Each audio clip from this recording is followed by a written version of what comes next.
It's Red Eye Radio. Gary McNamara and Eric Harley talk about everything from politics to social issues and news of the day. Whether you're up late or you're just starting your day, welcome to the show.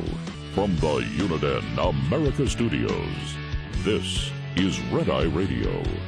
Hello and welcome. He is Gary McNamara. I'm Eric Harley. As we move into a Tuesday, Gary, what's happening? Welcome to Earth Day. Let us save the planet. All right. Let's save the planet. Let's play an oldie but goodie.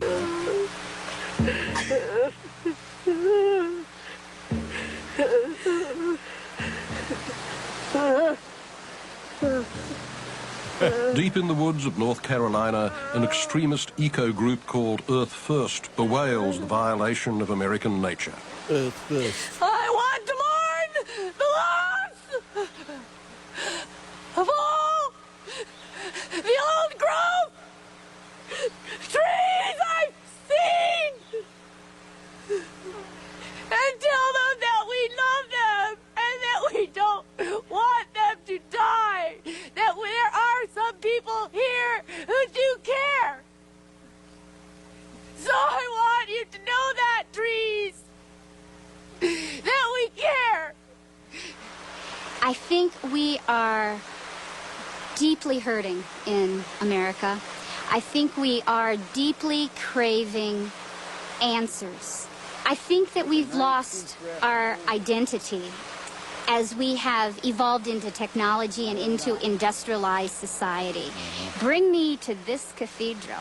Bring me to those guys. Bring me to this rock that has the most incredible life. That makes me feel alive. I've looked at clear cuts and burnt forest, and I've felt outraged, but I didn't scream and I didn't cry. And I need to.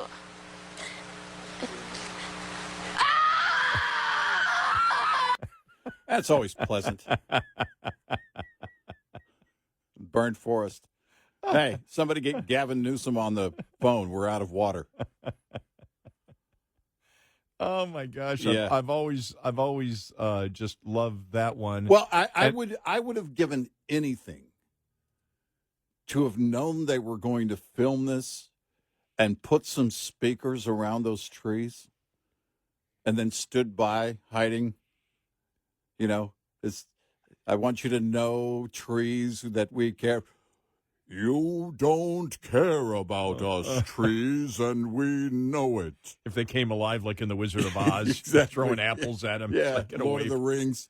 All of a sudden, they're fighting your war for you in Lord of the Rings. How does that work? Now, the funny thing is, when I went to YouTube to find that, and I would have forgot about it. Alan reminded me about it about 15 minutes before the show began. I went, yeah, it's Earth Day. We got to play that. Yeah. And somebody put a YouTube video together from like 15 years ago. Because we played this ages ago. Yeah, oh, yeah. I've been playing it for a long time. And it's we weren't even Red Eye Radio then. Mm-hmm, right. And it has your, my picture, your picture, the fact that we played this. Yeah. Because I'm looking at this going, why is this so long? This must be the wrong one. And I started playing it, and all of a sudden it's like, there it is, my picture and your picture, Eric Harley, Gary McNamara playing it from years ago. I never knew that existed. But then, very quickly, there is the other version. Yes, this is the other version of it. This is the tree huggers with Beavis and Butthead watching from the bushes. Yeah. Yes. Hey, Butthead, where are we? I think we're lost. Cool. Maybe we'll be on the news. Oh, yeah. Yeah, that would rule. I want to mourn Whoa. You hear that? What is it? the old growth trees I've seen, and tell them that we love them and that we don't want them to die, that there are some people here who do care. So I want you to know that, trees, that we care. I think we are deeply hurting in America. I think we are deeply craving answers. I think that we've lost our identity as we have evolved into technology and into industrialized society. No. Bring me to this cathedral. Bring me to those guys. Bring me to this rock that has the most incredible life. Yeah, really. The greatness of Mike Judge. Oh, my Yeah, God. really. Yeah. Yeah, really. Now I feel like the show has the childishness of a 14 or 15-year-old teenage boy. By the way, a great success story behind the Mike Judge MTV thing. He actually kind of let the rights go to Beavis and Butthead for almost nothing, but then came back in the end and charged them for animating like by the frame, and they couldn't afford to pay it, so they just basically gave him the rights back to the show. Wow. He told that story one time. I think he was on Rogan. But he said, yeah, he had to, he eventually got around to getting it because of what he was charging them to basically produce it. I didn't know for the longest time in Office Space Mm-hmm. that he was the manager of the restaurant. Yeah. Telling Jennifer Aniston that what do they call the stuff you wear? Remember all the stuff you got to wear on your. Oh, what did they call it in the movie? Yeah, I forget what they call it. I don't forget remember what they call it. Yeah. in the movie when you have to wear all that crap on your. Oh yeah, all the pins and on everything. the pins and everything else. And, all the swag. because he was like the most irritating. He was one of the most irritating characters on there, and he did a wonderful job. Right. Because that was his role. His role was to be the irritating boss. Right. I just can't remember what you call it. Yeah. Got my mic here. Earth Day. And I remember the first Earth Day. Mm. Think about it. 55 years ago. Mm-hmm. And I was in junior high. Yeah.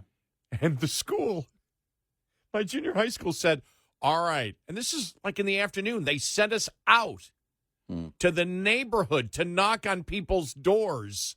Yeah. And say, probably something like, it's up to you to save the planet. First door we knocked on, some guy came to the door with a cigarette in his mouth.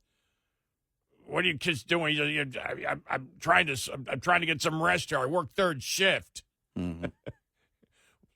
We're here to tell you to save the planet. Get the hell out of here. And we just decided to walk down the street and knock. We really didn't knock on any more doors. Yeah. So it was like, no. Yeah, it's pretty much a losing, door-to-door wise, it's a losing cause. But yes, it's a losing cause anyway, but my gosh, going door-to-door, sending kids door-to-door, that sounds like a cruel joke. Junior high, and we didn't realize at the time they're, okay, let's save the planet. Yeah. We're walking down. Yeah. First guy, get the hell out of here. Yeah. Nobody wants, even 55 years ago, nobody wanted any kid to knock at their door and say, hey, you adults, you've got to save the planet. Yeah. That voice is, I was not yet probably in, I had not yet exited puberty. Oh, So right. it's like, All right. That happened later after college? Well, in my early 50s. Yeah. Somewhere around there. Exactly. Yeah. You start getting AARP stuff, your voice hasn't changed yet. What's going on with this retirement stuff? I can't figure it out. But I'm telling you, this isn't any just normal show today. You're listening to Red Eye Radio. We just don't blabber on and on and on. We got the receipts. When we say something, we've got the receipts. We got the meats. We have the meats and we have the receipts. Yeah. We've got if you didn't listen to yesterday's show, and thank you for the people that decided to taunt me on receipts. It was just one of the things that just, Fox News, so many news stories now. Yeah. Democrats go after Republicans on this, but Republicans got the receipts. It's like the whole thing with, that everybody, I see a few people still using it. You got this. Quit telling me I got something. I don't know what I have. So you don't know what I have. Quit saying that. You got this. I don't know if I got it. We got all the receipts for Earth Day. Yeah. Yeah, we do. Actually, we do. We can see that by what Congress has spent. Doge has those receipts. Well, I was just seeing that another, $1.6 billion loan given to a solar panel project in the Mojave Desert is going belly up, and it's like, how much money do we waste on that? Yeah, right. Probably some guy that went to the dollar store and got some of those yard lights that are solar and put them out in the desert, and then just started writing things on a clipboard and got a $1.6 billion grant for it. It's insane. Yeah. So there are receipts for Yet, Earth Day. Yet the leader of Doge is Hitler. Yeah. Yeah. Yeah, it's insane. Absolutely insane. Look, on Earth Day, before I left the house, I started both of my lawnmowers. Leave them running throughout the night. Warm them up. I'm not even going to use them anytime soon. I just decided to run them. Leave those running. I had a poor guy come to my house the other day. Speaking of door to door, he was doing we'll do pest control. Mm-hmm. You cover grandkids. What, sir? But he's asking me. I don't want anything unless there's a guarantee on the grandkids. You get them in line, and we got a deal. But it's he was talking to me, and he's look, we'll do it cheaper. We can do it for $70, $80 a month. You're probably spending more. You're probably spending more on your own supplies. I do it myself. And I told him, I said, no, I don't allow anything to live on my lawn. And I just stopped there. Because, well, what do you use? And I said, everything. I use it all. Well, that's the same thing with me. It's the best way to keep bugs out of your house in Texas is to have your lawn and the base of your house basically a toxic chemical dump. Yeah, that's right. Yeah. And that keeps all living creatures. Anything, everything. Whatever, it doesn't matter. If I read about something, this works best, I'm like, okay, I'm trying that tomorrow. It was a couple of years ago, because I always check my attic to make sure there's nothing in there that nothing can get in. Mm-hmm. And it's a couple of years ago, there was I have a little tree in the backyard that I keep cut, but once in a while, the branches, hit the roof. Mm-hmm. And all of a sudden I hear the pitter-patter, and I'm like, squirrels. Is that the attic or it was the roof? But, yeah. I mean, I'm telling you, I'm up in the attic the next day looking, going, how the hell could that thing get in here? Well, I can't have anything in my attic. Okay, so we had a rat in our attic one time. Oh. Yeah, so I had this electrical thing. It's battery powered, but it's a rat trap. And they go in there, and if they touch both lines with their little feet, then boom, takes care of them, right? And by taking care of them, I don't mean it tucks them in and reads them a bedtime story. Well, so this was years ago, and my son, who was still a teenager then, he goes, Dad, while you're at work, it sounded like somebody was in the attic bowling. Like just brrr, brrr, brrr. Well, it turns out, because I went up and checked, it turns out that particular type of rat trap can also go on for like a long time if the rat doesn't exit isn't thrown out. It just kind of keeps going. And then right then and there, I quit using it. I was like, oh my God. The electric chair that never stops. Oh man, it was the Green Mile all over again. It was horrible. I was like, I hate rats, but this is a little literally overkill. Cruel and unusual punishment for a rat. I mean, I know it's Texas, and we kind of do that with, the death penalty, but no, I had to back away. I use something else now. It's a Rossi 357. It's thorough. One shot. They don't even see it. It's just like Goodfellas. You don't even know it's coming. Yeah. Did you bring it back? Did you have the receipts? Yeah, I have the receipts. I need to return something. I got the As receipts. long as you got the receipts. Yeah. You can't do anything unless you got the receipts. We Make got sure, the receipts. especially if you're going to debate any of the issues, make sure you got the receipts. It's When did that start? About 2 months ago? a couple of months yeah. ago. And when I first read it, I thought, oh, wow. Well, if they have the receipts, you don't really need anything else. That's what I'm told. I'm thinking I'm going to see some kind of, lumber supply store receipts. Look, they've got the receipts. Honey, they have the receipts. I don't even keep my receipts. My gosh. The front page of there was nothing receipt-wise that I saw today on the front page of FoxNews.com. I didn't see any and I didn't today. see any bikini stories either. No, well, wait for it. Hollywood actress Buys is this bikini on sale. is in a skimpy bikini, and it was on sale, and she's got the receipts. Yes, it's an American-made bikini, and she's...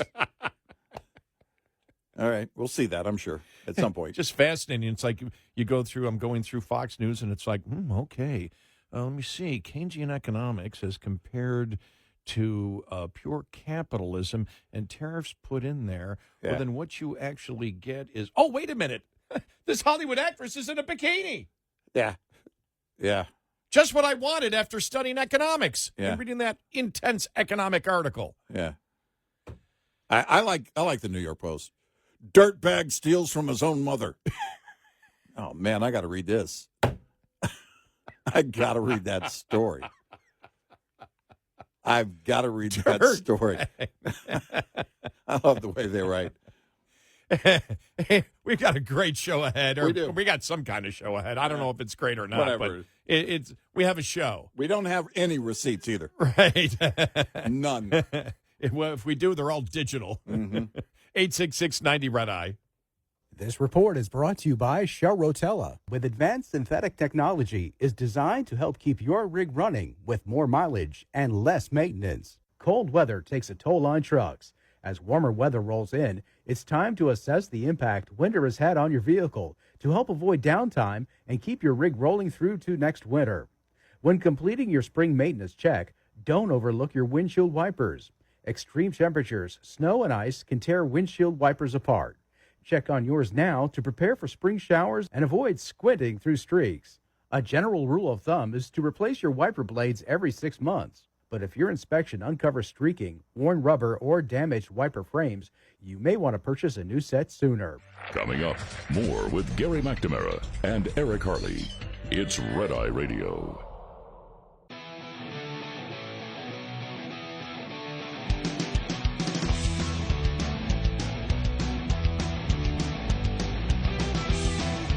It's Red Eye Radio. He's Eric Harley, and I'm Gary McNamara.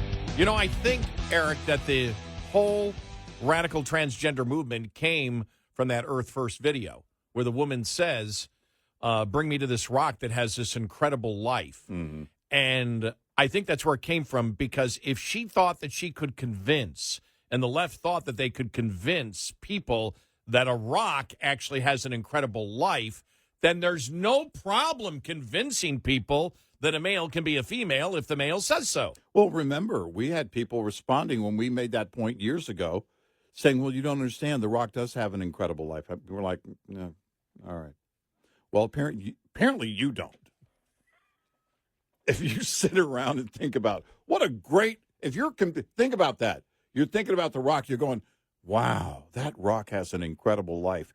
Then your life must be dirt. Well, the Rock, when I was growing up, The Rock's life was so bad that it had to become a pet. Yeah, exactly. And they sold it. Yeah, or a wrestler. Yeah. Right. That's the only Rock that has had a great life. The only one. You're right. The only one. The only. It's him. So unless you're talking about Dwayne Johnson, shut up. Oh, my gosh. We may get to a serious topic I don't know. here in a little bit. Yeah. Who knows?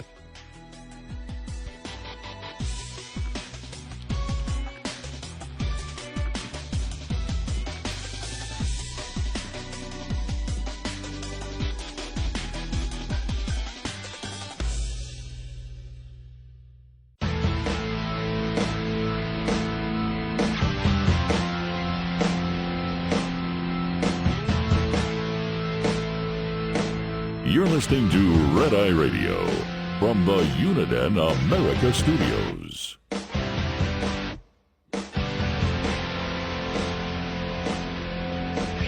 It's Red Eye Radio. He's Eric Harley, and I'm Gary McNamara. Welcome and good morning. Thanks so much for being here this morning. Just here on this Earth Day, just two stories that caught my interest. One was from the New York Post yesterday. Bjorn Lomborg, and we've talked about Bjorn Lomborg before. Mm-hmm. Bjorn Lomborg believes that man is actually causing some global warming.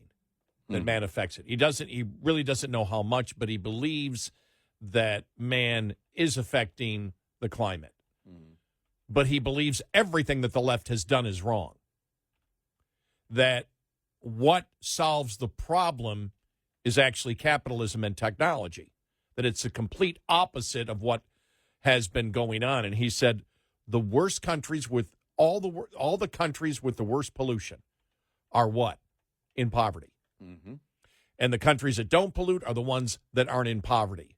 Right. And if you want to stop it, or you want to, if your goal is, and for example, we look at natural gas. For example, natural gas was a huge step. If you believe it, now understand we're coming from the liberal point of view. If you believe that global warming is happening and the Earth's going to be destroyed and it's going to boil, what did they say today? Earth boiling or? Was the new term from the UN Secretary General? The boiling level or the boiling planet, global boiling. That's it. Global boiling, not global warming, global boiling. And this goes back to the smartest man ever to be president of the United States, Barack Obama, when he was in Africa. Mm-hmm. And he lectured Africa and said, you can't have what the United States has. Right.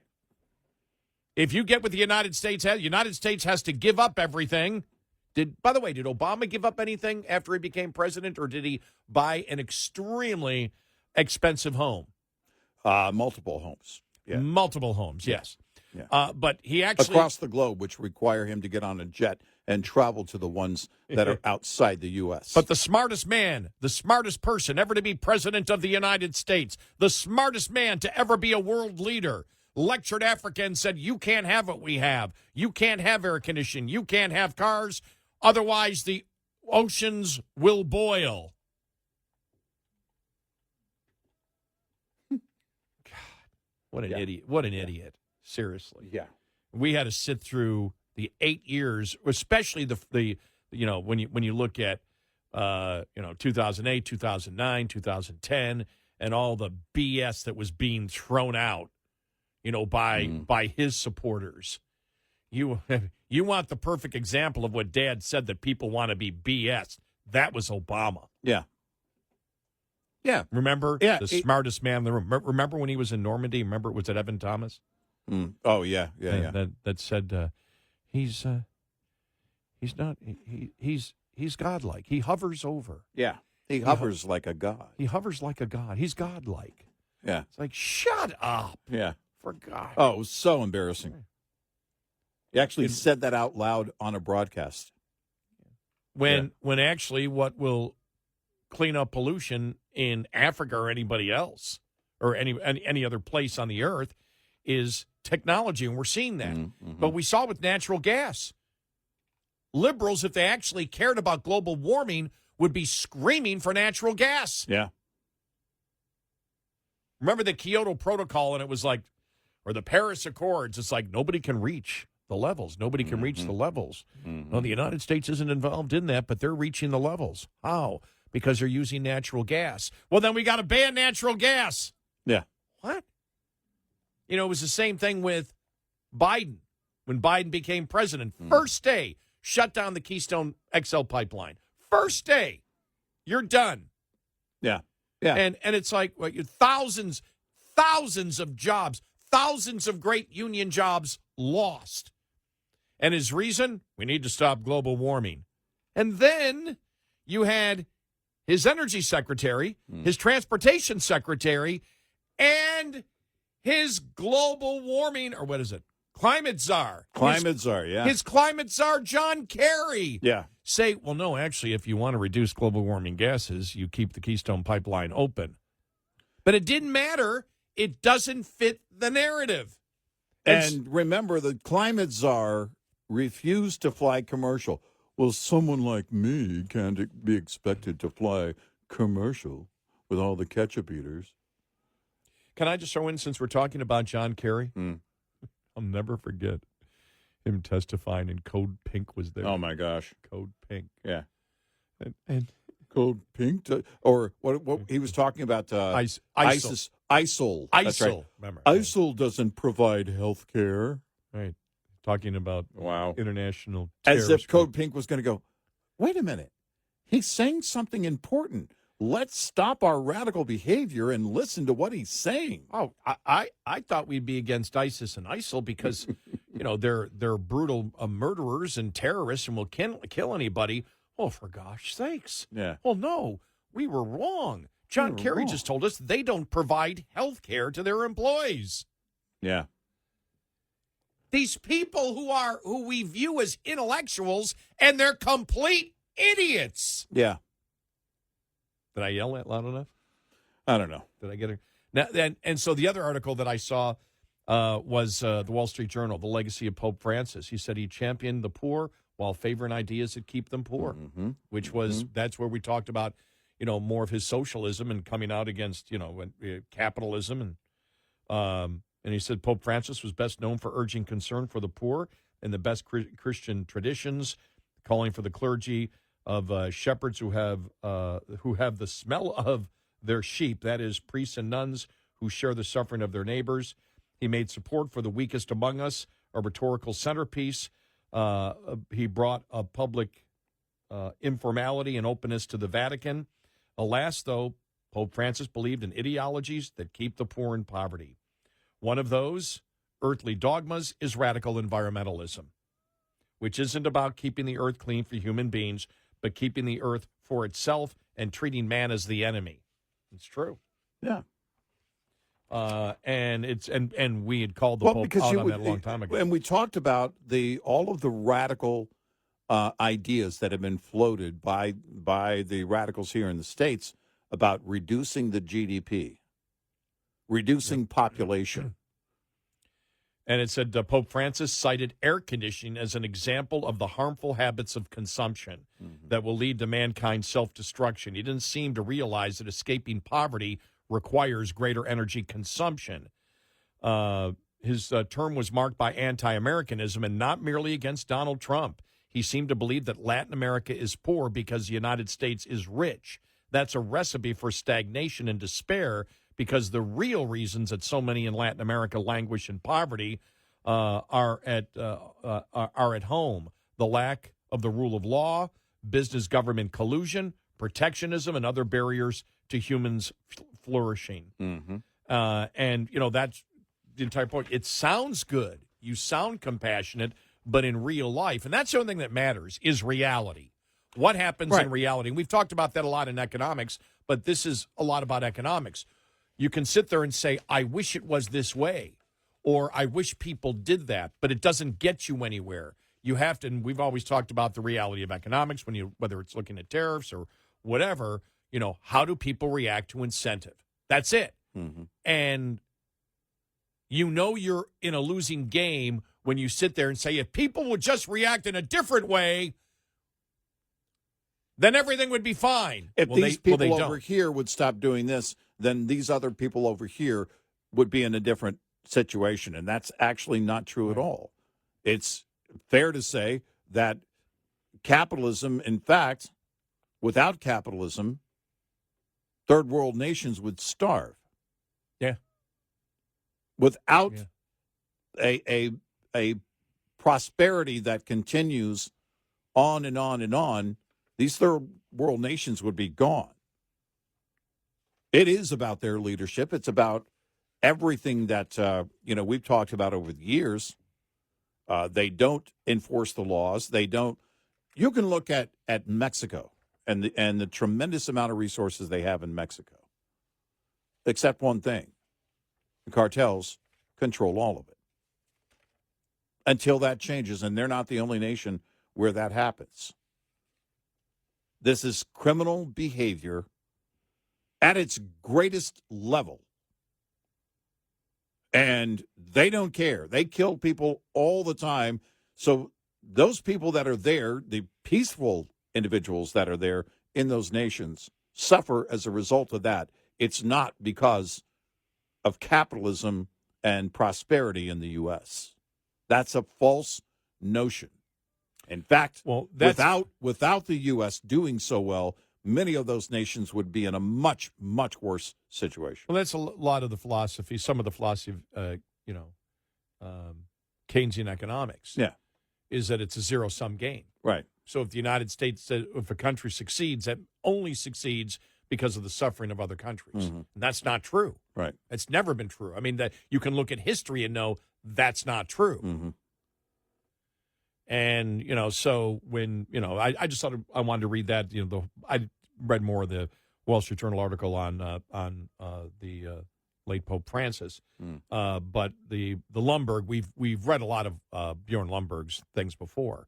And he said, well, yeah, I think global warming's happening. I don't know what degree, but everything we're doing is the wrong thing. Everything the left is doing is the wrong thing. Yeah. That it is technology and more energy consumption and, and nuclear power and using natural gas, that things come in increments and you have to do it. And that's why we bring up the examples of what Obama said and what, Biden did when he first became president, not because we're partisans, but because what they projected the world to be was completely and totally false. Yeah. And with Biden, when he did the whole thing with the Keystone XL pipeline, I'm going to shut it down to save the planet. And, hey, you union workers, go learn to code. Yeah. Go learn to code. Exactly. And then it was the most radical people that went, well, if you actually want to keep, have fewer global warming gases emitted into the atmosphere, again, this is from their point of view, you would actually build the Keystone pipeline. Right. Because the oil flows through there. You don't have to transport it. 3 members of his administration, including his climate czar, agreed. Right. But it didn't matter. Nope. It didn't matter. All that mattered was, well, this fits the narrative. Well, actually, it doesn't fit the narrative. Doesn't fit the narrative at all. It doesn't fit the narrative because you don't accomplish what you want to accomplish. And we said, what exactly do you want? And when it comes to natural gas, we had said for the longest time, we said, and did anybody on the left ever come out and state, no, we should be moving to natural gas? No. From their perspective that global warming gases are destroying the planet, did they ever come out and say, well, the science shows that natural gas is cleaner? Yeah. Well, remember when W signed the ethanol mandate. Mm-hmm. And we had said for years, we said, guys, it's science. Farm to pump. Farm to pump, you produce more. If you're trying to get rid of it, you don't want ethanol. Right. You don't want to produce ethanol. You don't want it because farm to tank, you're putting more global warming gases into the atmosphere. Remember, the entire left behind it, this was, what was it? It would have been 2007. I think it was December of 2007 when they signed it. Mm-hmm. By March of because Bush was still president. Yeah. So it had been 2007. And Bush signed it, and, and we were like, what are you doing? And by March, the environmentalist groups come out and went, oops. Right. Well, here we are. Even Al Gore admitted years later, I think it was 2010, that he was wrong about ethanol. He only used that argument so he could win his state, which he didn't win. Yeah. He did it for political reasons. Right. The ethanol mandate still exists, even though it does the opposite of what it was intended to do. Exactly. It still exists 18 years later. Yeah. Wow. 866-90-RED-I. Lines open for your calls. 866-90-RED-I on Red Eye Radio.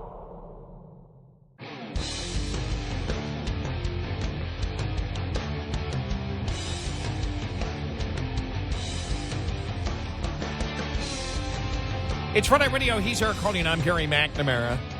And to show you that we don't live in the bubble of today and that we have that, I'll just let you know, Eric got me the receipts. We have the receipts. To let you know, because we don't live in the bubble of today. And remember, we go all the way back to 2010. There it is, NBC News. Al Gore votes not science. Votes not science led me to back corn ethanol.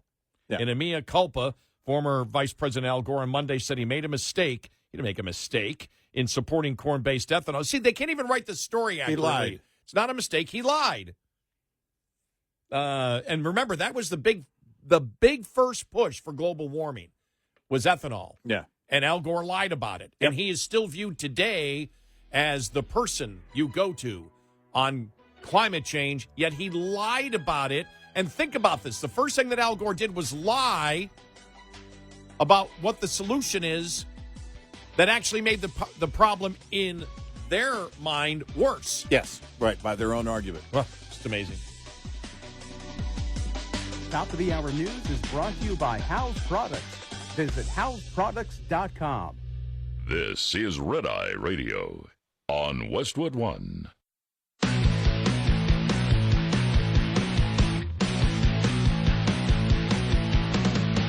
Now, it's Red Eye Radio. Gary McNamara and Eric Harley talk about everything from politics to social issues and news of the day. Whether you're up late or you're just starting your day, welcome to the show. From the Uniden America Studios, this is Red Eye Radio. All across America. We are Red Eye Radio. He is Eric Harley, and I'm Gary McNamara. Hi. Hello. So I did post on my X page. I did post the Earth First. In honor of Earth Day, I did post something we played years ago. I mean, when we first got together. I mean, we played this so long ago. The Earth First, but included Beavis and Butthead in there, okay? All right. Yeah. It's the Beavis and Butthead Earth First one, so you can check it out on my X page at Gary Red Eye 1. Yeah. So. All right. And then just during the top of the hour here, I'm like, oh, people are commenting. What do we talk about that people are commenting on? Is it Garcia? Is it tariffs? No, because we had mentioned Mike Judge and Beavis and Butthead. Oh, yeah. It was called Flair because we had said that in Office Space, Mike Judge was the boss of Jennifer Aniston at Tchotchkes. Yes.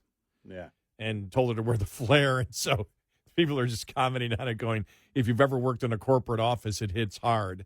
I have. I mean, when Office Space came out, I didn't see it for a couple of years, but when it came out, it was like, wow. Mm-hmm. I don't think I've ever worked for Lundberg, but well, in those casual restaurants, there was Bennigan's and one other that used to do the flare stuff with all the buttons on the vest. Mm-hmm. Yeah. Remember, someone came up with this genius idea that, look, if you're serving, let's say there's 3 people sitting at a table for 4.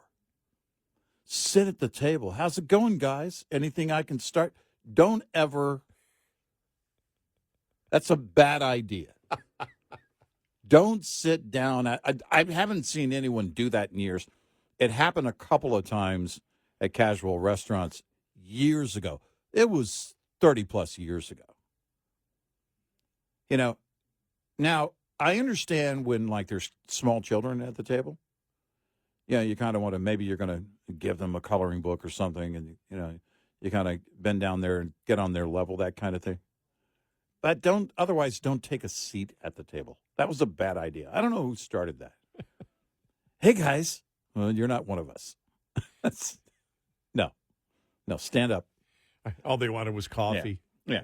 No, just coffee. Yeah. I'll have the water.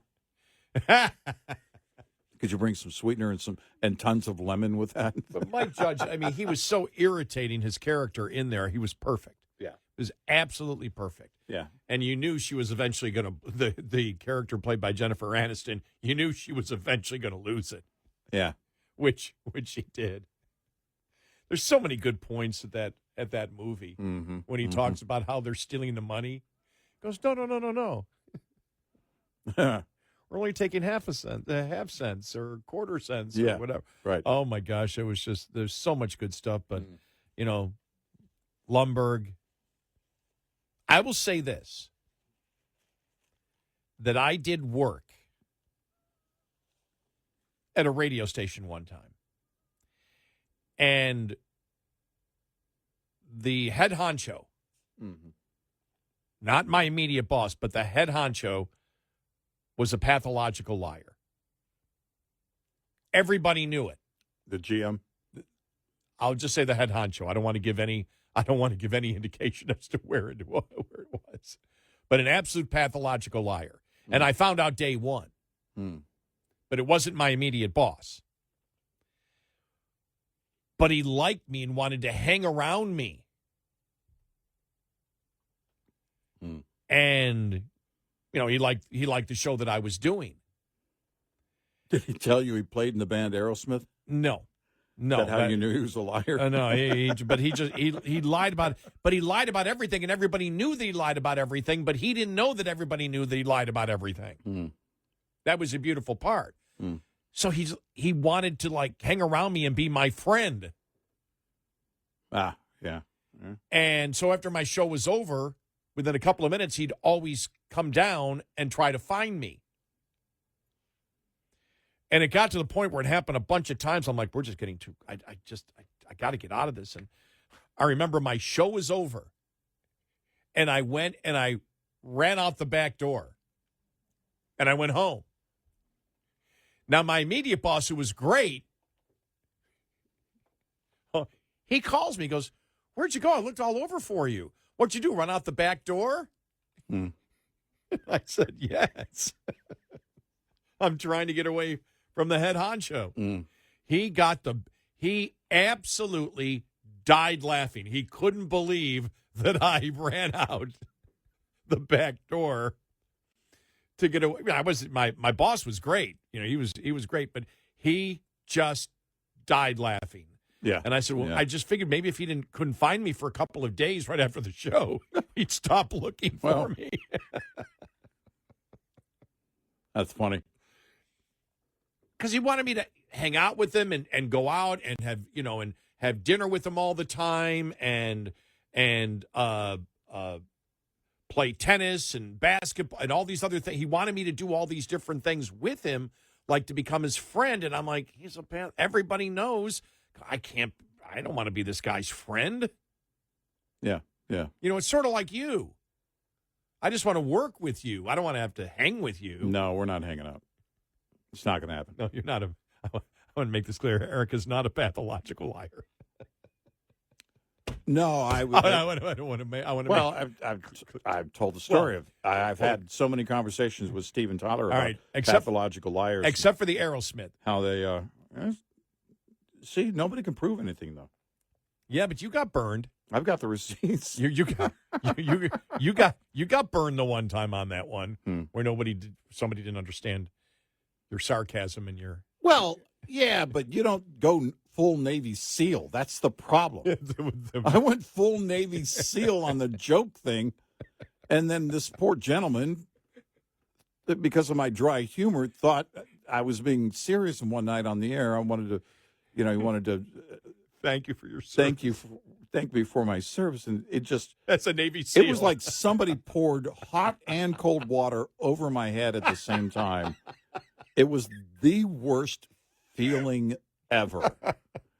Because the humor lies in the idea that I would ever become a Navy SEAL. I could ever become a Navy SEAL. I could see you thinking somebody's going to accuse me of stolen valor. Yeah. It's like, oh my gosh. Well, see, what that's did I the get myself thing. Into? Is that no? My humor went so far as to say that would never happen because it's ridiculous to believe for a moment that I could ever be a Navy SEAL. So stolen valor was not even a concern. My dad's a 2-time war veteran, and I wasn't even concerned about that at all. Oh, please. Stolen valor? There's no way anybody would believe it. It's laughable, which was the whole point. Oh my gosh, that was the but best. that ended that night. The look on your face. Oh my The look God. on your face. Oh, wow! You know that dream you have where you're, at the mall. This would be back in the '80s when you had this dream. Okay, a mall for children. For those under the age of 50, a mall was this building, and there were multiple stores in that building. But it was like you're at the mall, and then, you look down and you're not dressed at all. I mean, it was like, oh, my gosh. It was that kind of feeling like, oh, my gosh, this is horrible. Yeah. I once had a boss who came in, and there was an event that we had gone to, and we came back from this event, and he rode separately. I was driving the station van, and he comes back, and he said, well, that didn't go as planned, and blah, blah, blah, blah, blah. And we're going to have a meeting in my office when Jack gets off the air at 10 p.m., not 10 a.m. And I said, no, I'm going home. And I just said, no, I'm going home. I mean, I was really tired. I'd worked all day and then went out to this event, and it was like 9 o'clock at night. I needed to go home. It was getting to a point where I was too tired to drive if I waited much longer. I didn't say that to him. I just said, no, I'm going home. And the next morning he called me in his office and apologized to me. Wow. Yeah. He goes, listen, I'm sorry. I didn't mean to call everybody out there, but I just didn't feel. I said, well, we can talk about that in the promotions meeting. I don't have a problem with that. But there was no way I was going to stay any 1 minute longer than the 14 hours I had worked. Well, remember, we had one boss one time, and this goes back a long, long time ago. Mm-hmm.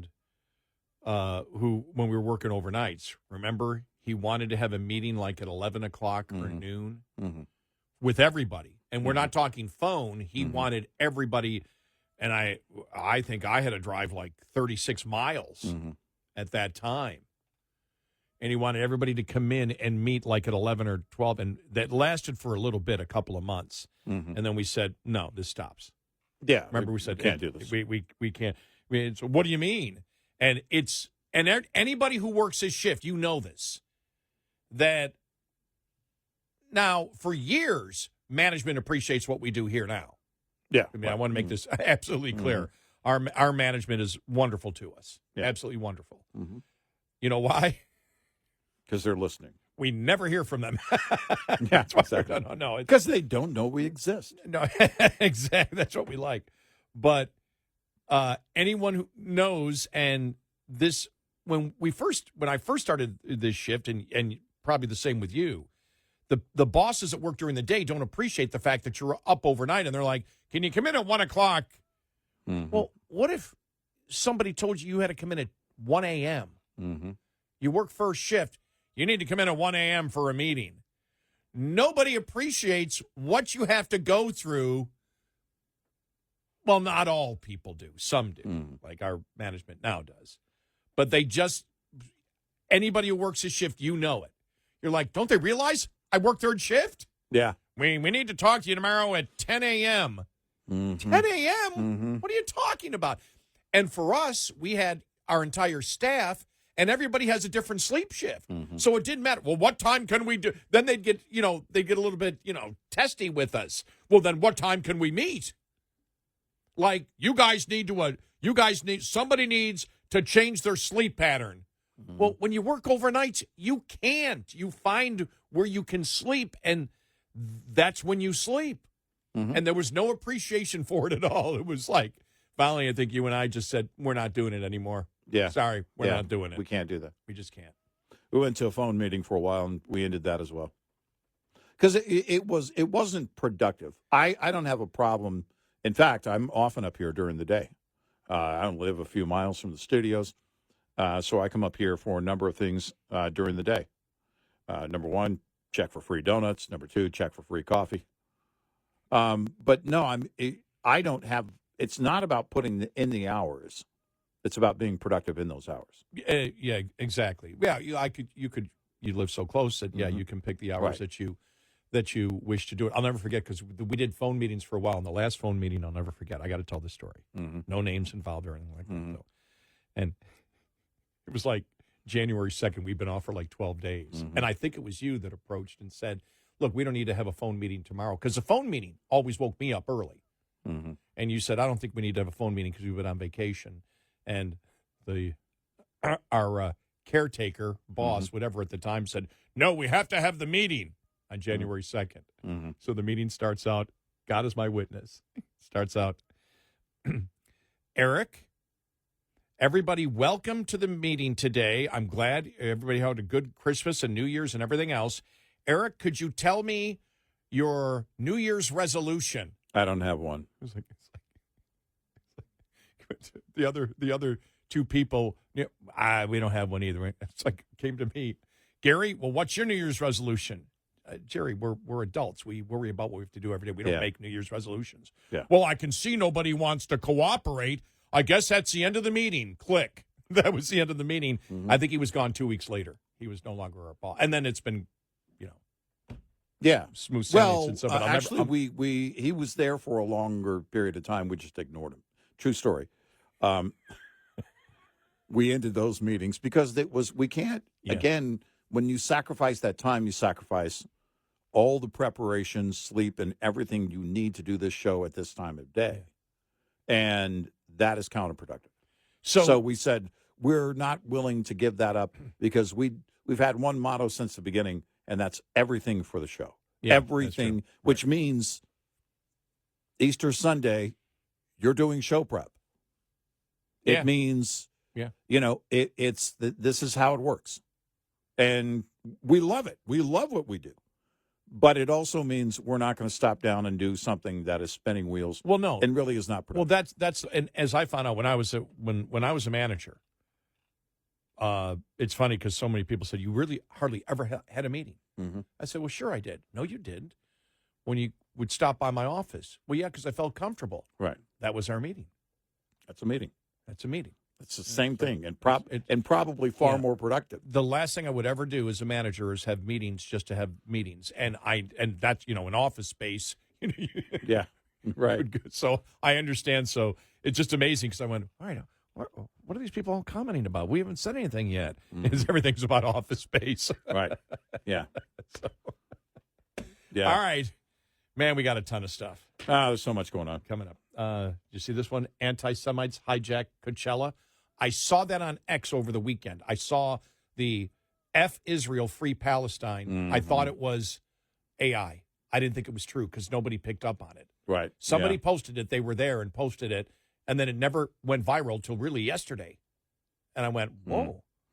But there was a band that actually did that. And this is after the band last week was pro-murder at Coachella. So we'll get to that and more coming up. 866-90 Red Eye.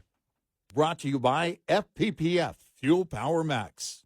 After fuel, an owner-operator's second biggest variable cost is tires. To save, get as much life out of them as possible with good habits. Maintain proper inflation. It's free and easy, yet it's the highest saving maintenance you can perform on the truck. Improper inflation is by far the greatest reason tires fail early. Perform routine maintenance. If a technician can by hand initiate irregular movements in tie rod ends, kingpins, wheel bearings, and torque rods, that spells trouble. Fight irregular wear by replacing suspension components. On the steer axle, change your shocks at least as often as you change your tires. On the drive axle, replace shocks halfway through the tire's life, and when the tires are changed too. Finally, employ good driving habits. You have full control here.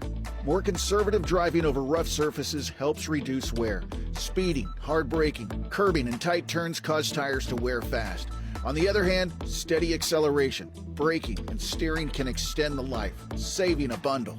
Owner-Operator Business 101 is provided by Overdrive's Partners in Business program. Go to overdriveonline.com to the Partners in Business section on the website for more details on this and many other topics. Brought to you by Shell Rotella. With advanced synthetic technology is designed to help keep your rig running with more mileage and less maintenance. Get in touch with Red Eye Radio, toll free at 866-90 Red Eye.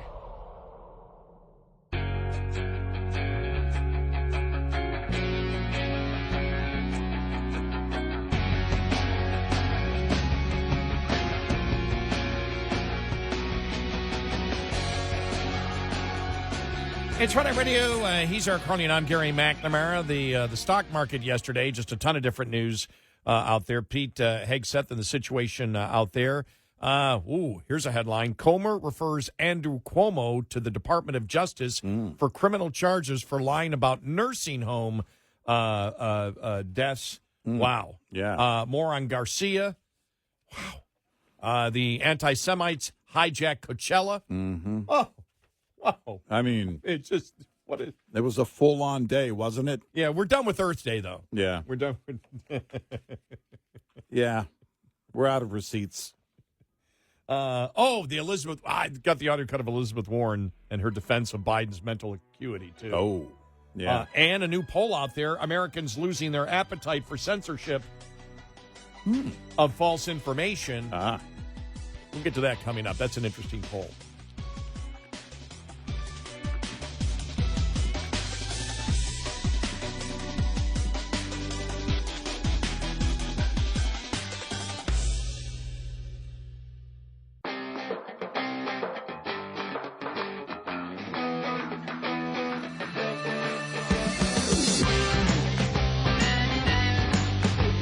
Catch all 5 hours of the show live every night on the Red Eye Radio app. Available in the App Store. Red Eye Radio. And he is Eric Harley, and I'm Gary McNamara. Welcome and good morning.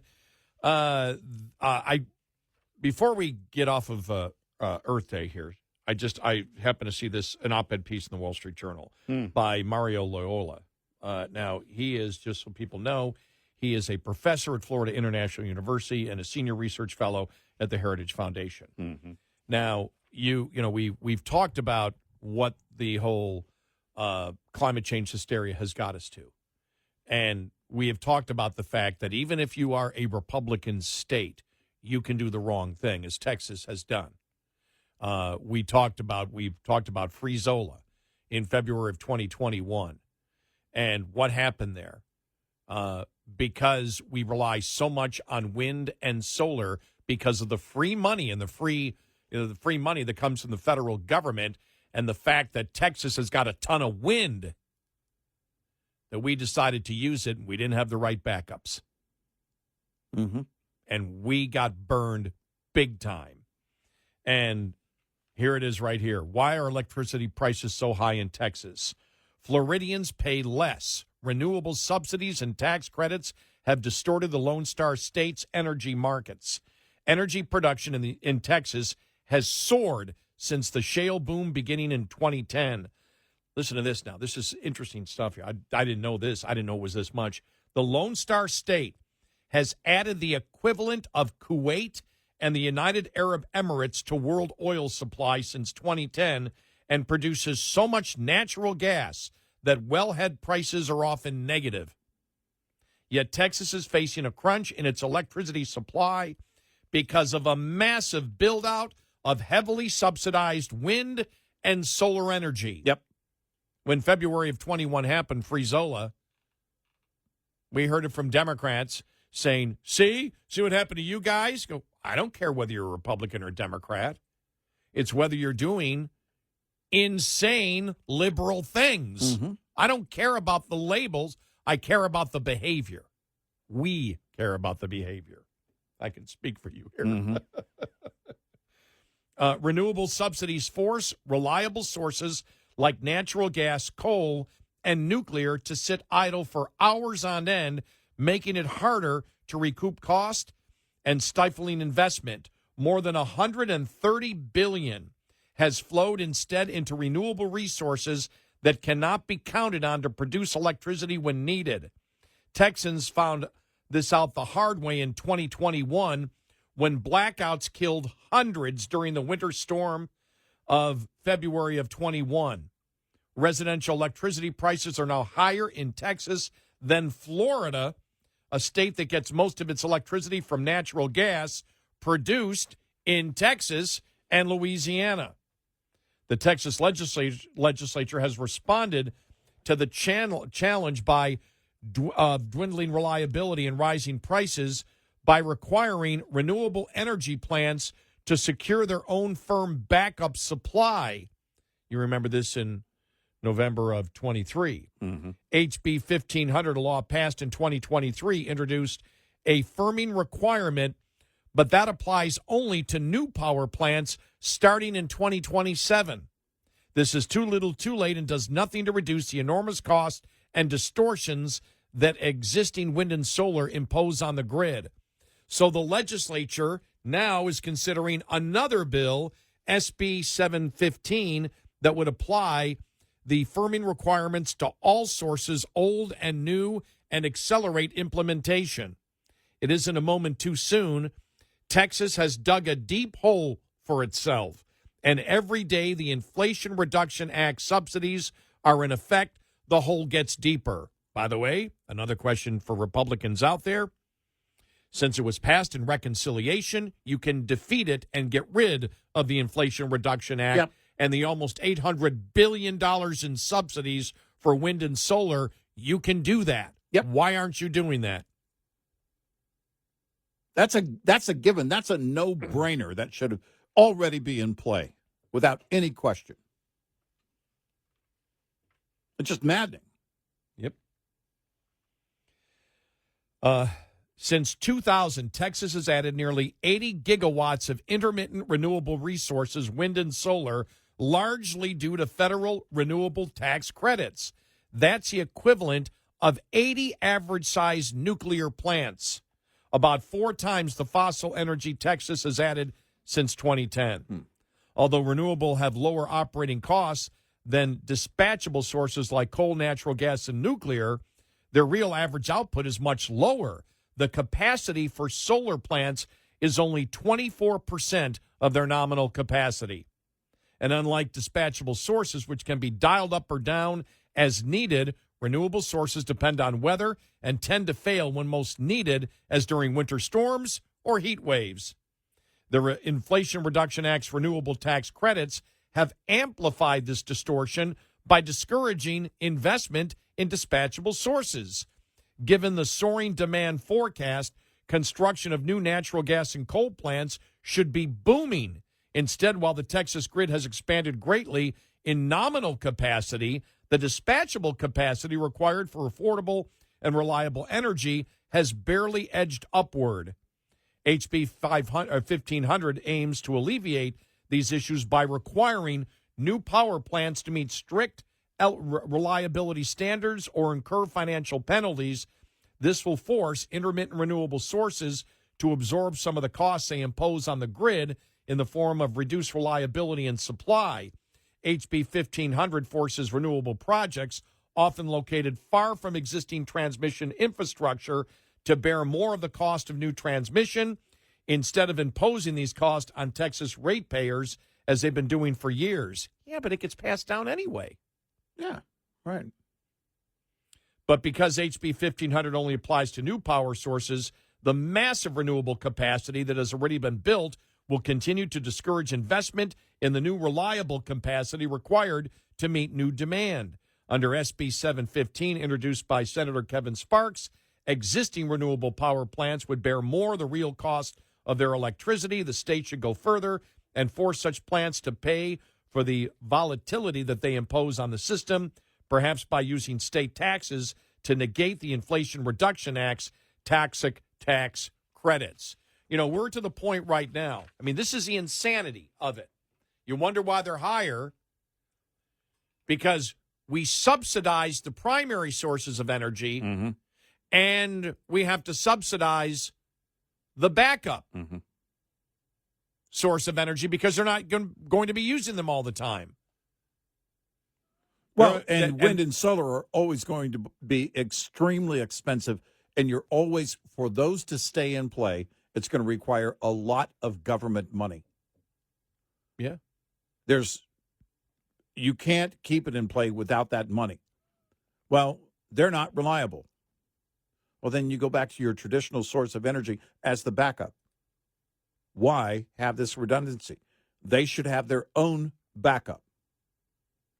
If they can't survive in the marketplace, they can't survive. Right. But remember, the backups, the company doesn't pay the cost. The consumer does. Of course.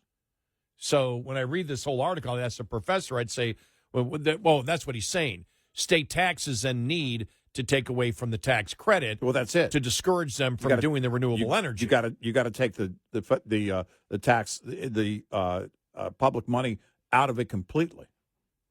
Well, there doesn't need to be any public money into it. Exactly. But if you subsidize the primary source, because the primary source cannot exist without the subsidies, then the backup is the natural gas, coal, nuclear, whatever, that can run 24/7. You can ramp it up, ramp it down, whatever. And it becomes something that I can't mention, but I can say that there's a band with the same name out at Coachella. It becomes this big circled yes thing, and it goes around and around. Well, think about it. I mean, this is the insanity of it. I just one more time, just because the primary source is subsidized. But it isn't. It cannot run in a consistent, and in the worst weather, it fails. You've got to have the backups.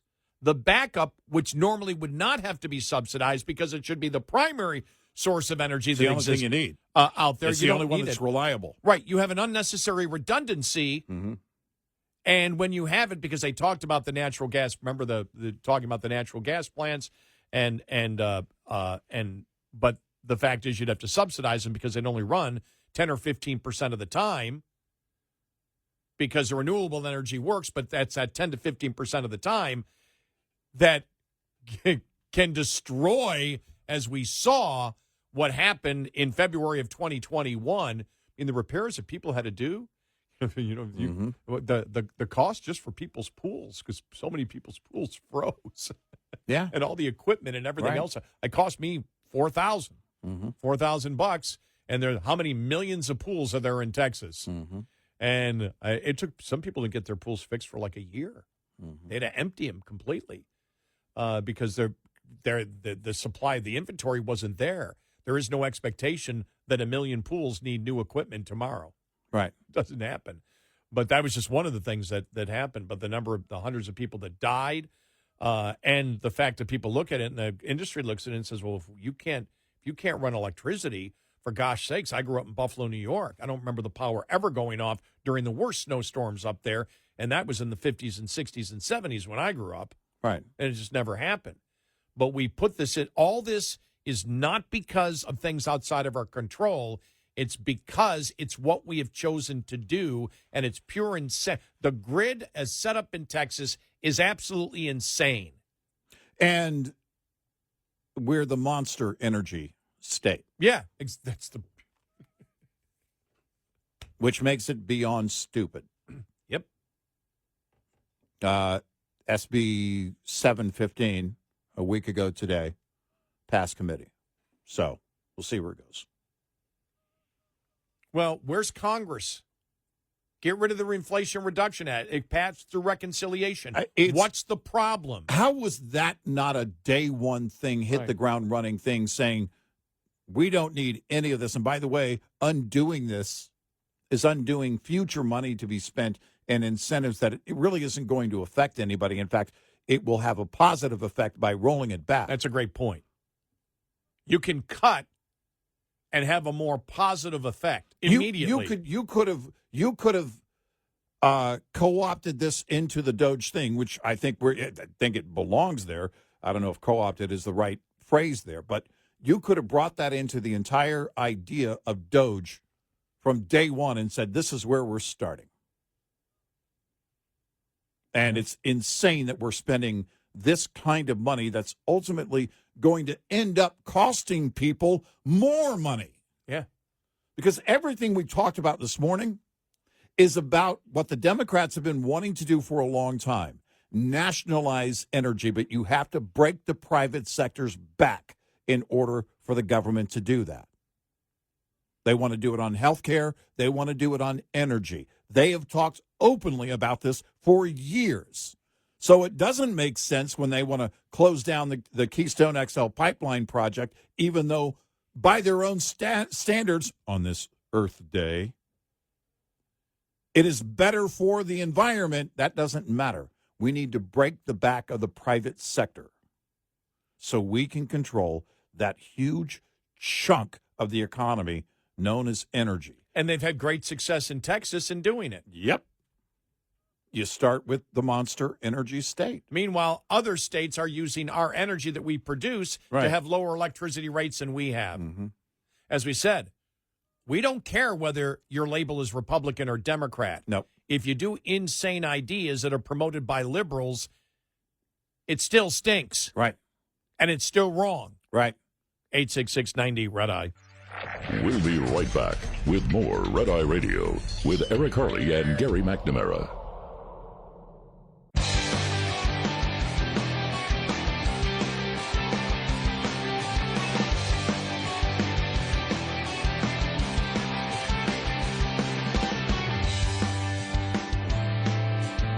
It's Red Eye Radio. He is Eric Harley, and I'm Gary McNamara. Got some great audio cuts coming up here. Just great stuff. We'll talk about the Pete Hegseth situation, the stock market. Yesterday, look at the stock market futures for today. Trump going after the Fed again, calling the Fed chairman a loser. And right after he spoke, the stock market dropped another 500 points. Yeah. Probably not the best thing to do. The Elizabeth Warren audio cut that exists out there, which was just greatness. Just greatness. Yeah. And Iran, what's going on with Iran? We'll get to that and a whole bunch more coming out. I don't know where the Garcia thing's going to go from this point on. Yeah. You're sort of just... It's kind of a stalemate thing. Yeah. Oh, and since you mentioned the circle, we'll also talk about the anti-Semitism at Coachella. We want to make sure we get to that one. Yeah. A lot going on. The circle. Yeah. Are they like the Pentaveret?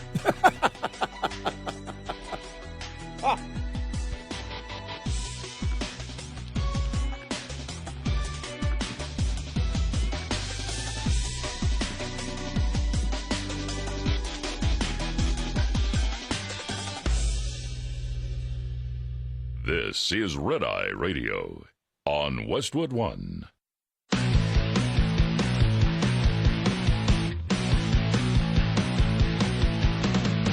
Now, it's Red Eye Radio.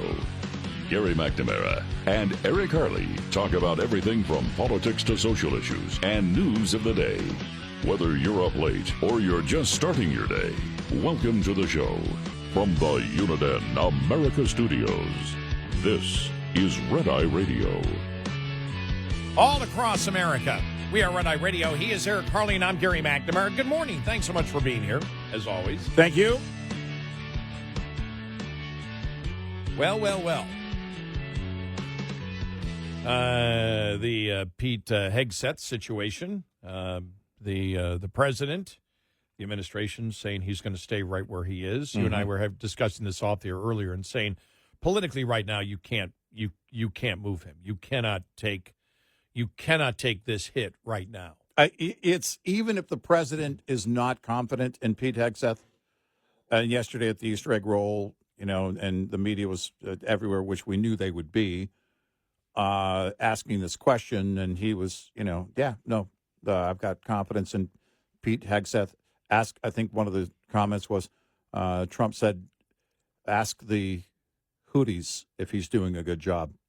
And, so then Pete Hegseth was saying, well, this is just, source stories about disgruntled former employees, which, again, these are not holdovers from the former administration. These are individuals that, that he knew and had worked with before. But, again, you can't politically make a move on this right now. If you do this right now, with everything that's in play, the world is waiting for the next move on trade. They're waiting for a number of things, and you've got things working for you.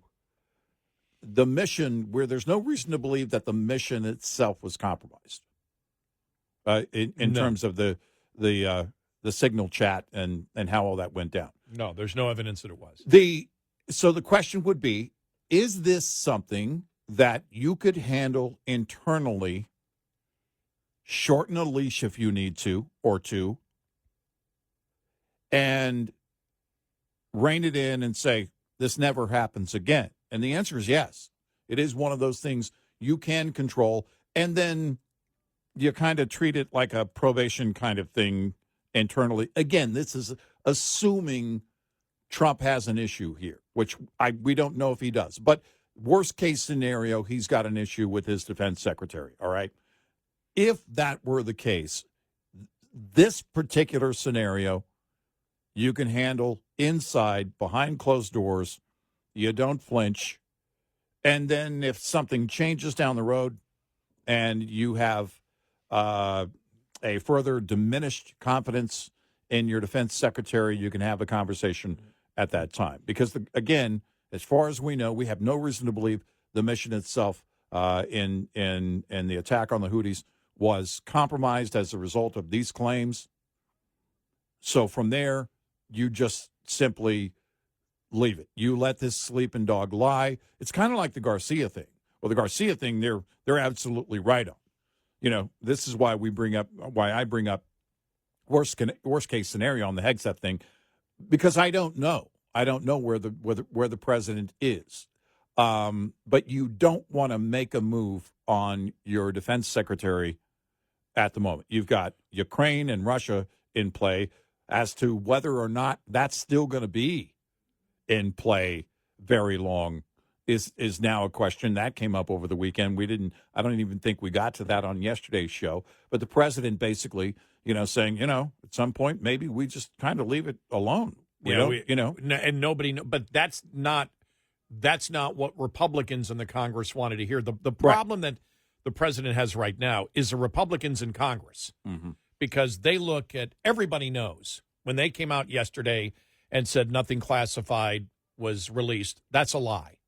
Right. That's a lie from the administration. It's an absolute lie.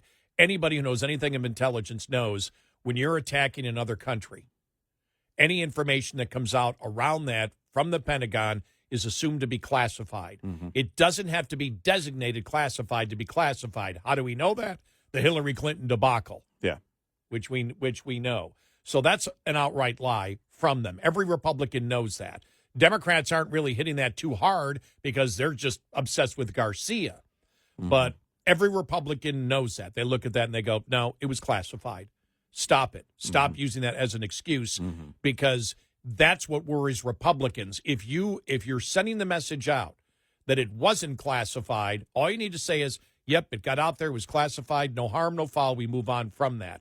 But to continue to say it was not classified when obviously it was. I mean, you cannot get more obvious that it was classified. That's why it's a ridiculous argument for the administration to still be making. Republicans are worried about that. Democrats are worried about Garcia. They don't seem to be. They're in some type of delusional world. It's the Republicans in Congress you have to worry about. And I say that because it's not just that alone. It's Witkoff with Iran. It's the feeling from many Republicans in Congress. Is the president really going to put the hammer down on Iran, or was that just all talk? And now with we may just leave it alone. What does that mean with Russia and Russia and Ukraine? What does that mean? Everything right now in this administration is uncertainty. There aren't clear messages there. There aren't clear messages with tariffs, and Republicans are worried. And if you look to make a move on your defense secretary, that's a huge problem. You don't do that. You're basically breaking a window that isn't quite broken yet. Right, but still there's a huge concern from all of those. What's your message? You and I talk about the whole tariff situation and what's going on there and the markets. Well, he's calling, they were down like, 400 points, and all of a sudden he gets out there and he's a loser and everything else, and the economy. Yeah, Jerome Powell. The Jerome Powell's a loser, and this may, we may have problems with economic growth. Boom! Yeah. All of a sudden it's down 1,000, down 1,200, down 1,300. And the reason is nobody has any idea, and you see it now. I've seen it, New York Post, Wall Street Journal, a bunch of different conservative magazines, and publications out there saying the president needs to get some kind of deal done. Yeah. There's got to be some type of confidence that we're moving in a particular direction, but nobody knows what the president wants. We don't know what the standard is for a trade deal. Mm-hmm. Is it fentanyl? Is it that you're just doing reciprocal tariffs? Or are you still on where Navarro believes, which is we have all the tariffs on other countries, we only have a trade surplus, or we're equal in trade? Nobody knows what the president wants. South Korea, they made a big deal of that. And you mentioned yesterday, South Korean president came out and said, we've got a long way to go. There's many challenges here. Right. Well, yeah, because I don't know what the president wants. Then they threw in the import taxes that are separate from tariffs, and they're like, well, what's this? Well, and there's probably likely a situation right now, even with Besant reportedly in control of those negotiations on tariffs and trade, that you still don't. It's what I mentioned yesterday. If you're our counterpart, whichever one it would be, South Korea, Japan, China, Europe, and you're on the other side of that table, you could believe Besant all day, but still not have confidence that the deal won't change as a result of what the president wants. And this is what I was saying yesterday. There was a lot going on in the stories about how the pause on the tariffs and putting them at 10% for 90 days happened without Navarro being in the room. But it still goes back to doing whatever the president wants. And if our counterparts in those trade negotiations don't have full confidence, you can agree to whatever, sitting across from Besant, you can agree to this and that. But until the deal is done, you don't know where it's going to go. And that's the problem. That I think that's where the markets are. The markets see look, we're no fans of Jerome Powell. We don't. No, I don't believe. No. I've been saying for years. No, neither am he's not serious. He wasn't serious ever about inflation. Right. And so we don't have confidence in Jerome Powell.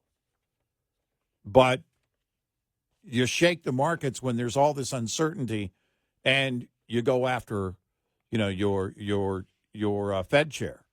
That's it, you're sending the markets the message that you want something done about these interest rates because you see that there's a problem. When you say that and you want them lowered, you're saying he won't do this because he's a bad guy. What you're sending to the markets is we want those interest rates lowered to bring on growth. Right, because we've got a problem in the economy. Yes. That's the message that you sent. And that's why the markets did what they did yesterday. Yeah. That's the reaction. It's not over a social media war or anything, any comments made. And so the biggest problem right now for the president is Republicans in Congress, whether it's over the Iran deal and, what Witkoff was saying, the president coming out, and that was not a clear message on Ukraine, and it's obvious that Ukraine now is cooperating, and it's Russia that's the problem. Right. It's obvious. That's what's going on. Russia doesn't want to do a deal. Right. And so it's like, well, just what did he say?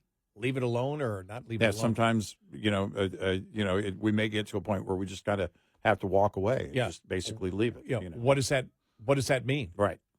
And that's the thing right now. There isn't solid communication coming from the White House right now. Right. And the things that they're solid on, nothing classified. Of course it was classified. We all know it was classified. Every intelligence person knows that when you attack another country, any information that comes out of the Pentagon is assumed to be classified concerning that attack. Doesn't matter whether it's general, doesn't matter whether it's specific, it's assumed to be classified. It's wrong. That shouldn't have been on that app. We all know it. Stop trying to defend it as if that there was no problem with it at all, because you can't. There's move a on. reason you don't do that meeting in front of the media like they do some of those, so-called cabinet meetings where the media's, filled the room and they're all talking about things that are going on. You don't do that conversation in front of them, do you? Well, no, you don't. Well, why is that? Well, because you're going to be talking about things that are assumed classified until they're deemed one way or the other. Right. It's a mission and something that is brought up, because there's the other thing. You don't know what's going to be said. So that assumption has to be in play at that level. Right. NPR, and this was the only place I really saw this yesterday, although I guess, the sentiment or the question has been floating since the weekend, maybe before, but their article yesterday that an inside source, and again, I don't trust anything from NPR, an inside source says they're looking for a replacement for Hegseth. But you get to the later in the day, the media asking President Trump, and Trump's like, nope, I don't have any lack of confidence whatsoever. Talk show host Eric Erickson, who is not a liberal at all, said it's not going. All his sources in the White House say it's not going to happen. He's going to stick with him. There was no damage that was done by any of this. Yeah, everything we just went over. Said nothing's going to be done, and then he put in right now. Right. And I went, oh boy, right now. Well, because you can't make that move right now because, again, it is all of the questions and uncertainty. But the right now was Trump the right now to me was communicating Trump knows there's a problem with Hegseth. Right. Of course. Yeah, I got that. Yeah. But, and you can't do anything right now. There's no way you can do anything for the time being on this. Yeah, would. Politically, yes. Politically, you can't do it. Yeah, if, it's where we began the segment. If the president has a lack of confidence in his defense secretary, you can't make that move right now. You can't. You'll have to do it later. And if Susie Wiles is the person we have been told she is, and we think she is, then that's probably what she has told Trump. You shouldn't make a move. Don't flinch on this. You shorten the leash as much as you need to. And you hold on tight, and everybody understands this cannot happen again. Again, assuming that there is a concern, which I don't know how there wouldn't be some level of concern. But I can't tell you what's in the mind of the president. So 866-90 Red Eye. Coming up, more with Gary McNamara and Eric Harley. It's Red Eye Radio.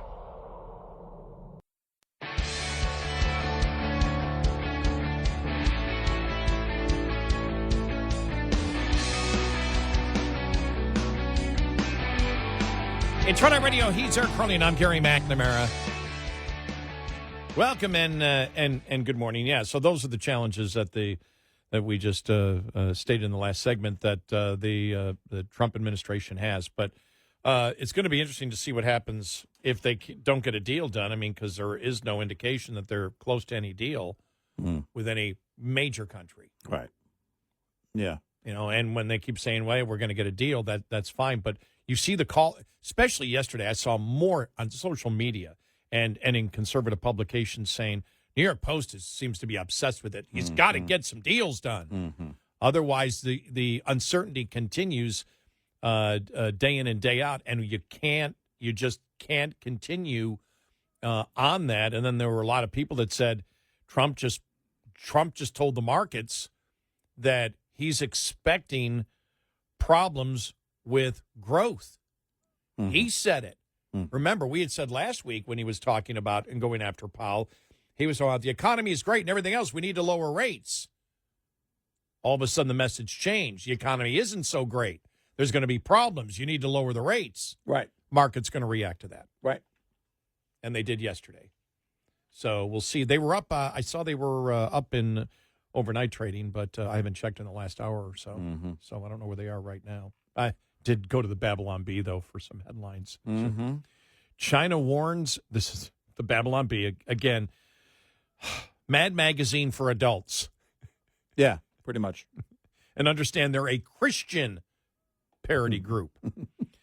China warns tariffs will drive up fentanyl prices. Oh, man. Wow. This is one of my favorite ones. People who bypassed legal process in migrating to the USA demand legal process before being kicked out. To overrule the Supreme Court, Trump establishes new ultra Supreme mega court. Yeah. Venezuela thanks a U.S. Supreme Court for keeping dangerous criminals out of their country. Yeah. And my favorite, this is Catholic Church to consider electing Pope who's a Catholic this time. Okay. Ooh. Yeah. Ooh. Ouch. Ooh. Yeah. They are truly the Mad Magazine for adults, though. Yeah. They really are. Yeah. Yeah. Good stuff. We have an Elizabeth Warren audio cut coming up following the bottom of the hour. Oh, that's always fun. And listen, do I have time to? I think I may have time. I think I have time to play it now. We do. Yeah, we got time. I think I have time to play it. Right. Now. Yeah. This is an interview that she did. I don't know who the interviewer is, but it was all over social media yesterday. Right. And she was asked about Biden, Mm. you know, and the fact that didn't she know? And this is great. Listen to this. Here we go. Do you regret saying that President Biden had a mental acuity? He had a sharpness to him. You said that up until July of last year. I said what I believe to be true. And you think he was as sharp as you? I said I had not seen decline. And I hadn't at that point. You did not see any decline from 2024 Joe Biden to 2021 Joe Biden? Not when I said that. You know, the thing is, he was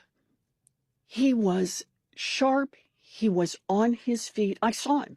Live event. I had meetings with him a couple of times. Senator, on his feet is not praise. He can speak in sentences is not praise. All right. Fair enough. Fair enough.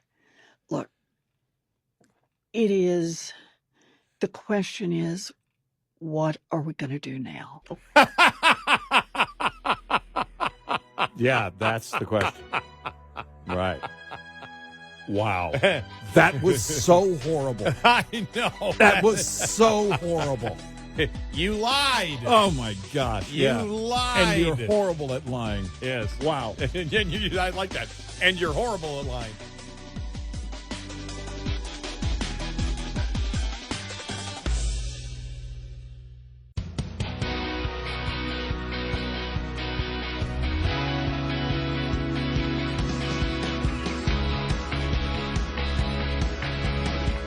Catch all 5 hours of the show live every night on the Red Eye Radio app. Available in the App Store.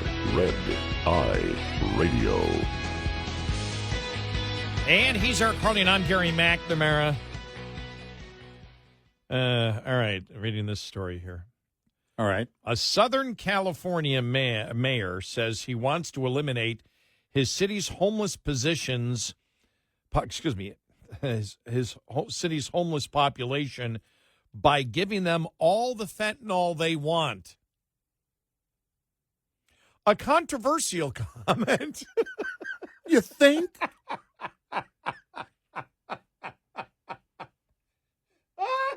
I can't stand it any longer. A controversial comment. It should read, based on how they write today, some believe this is a controversial statement. Some do. Some. A controversial comment he doubled down on by saying he supports a federal purge of homeless people. Well, define purge.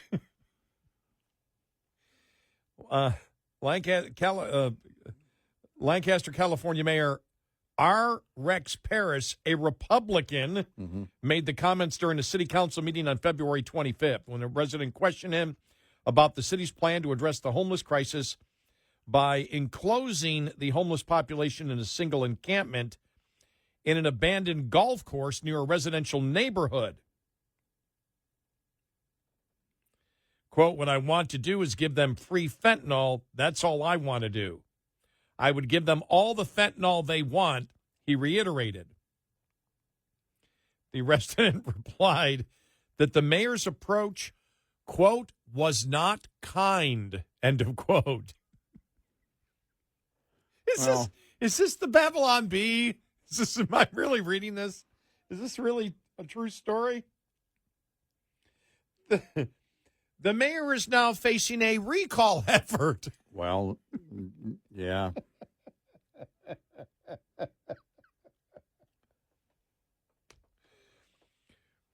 just leave syringes filled with drugs on the street. And give them all they want. Don't you know politically, I mean, if you're not thinking of anything else, are you not thinking of your own career when you say that?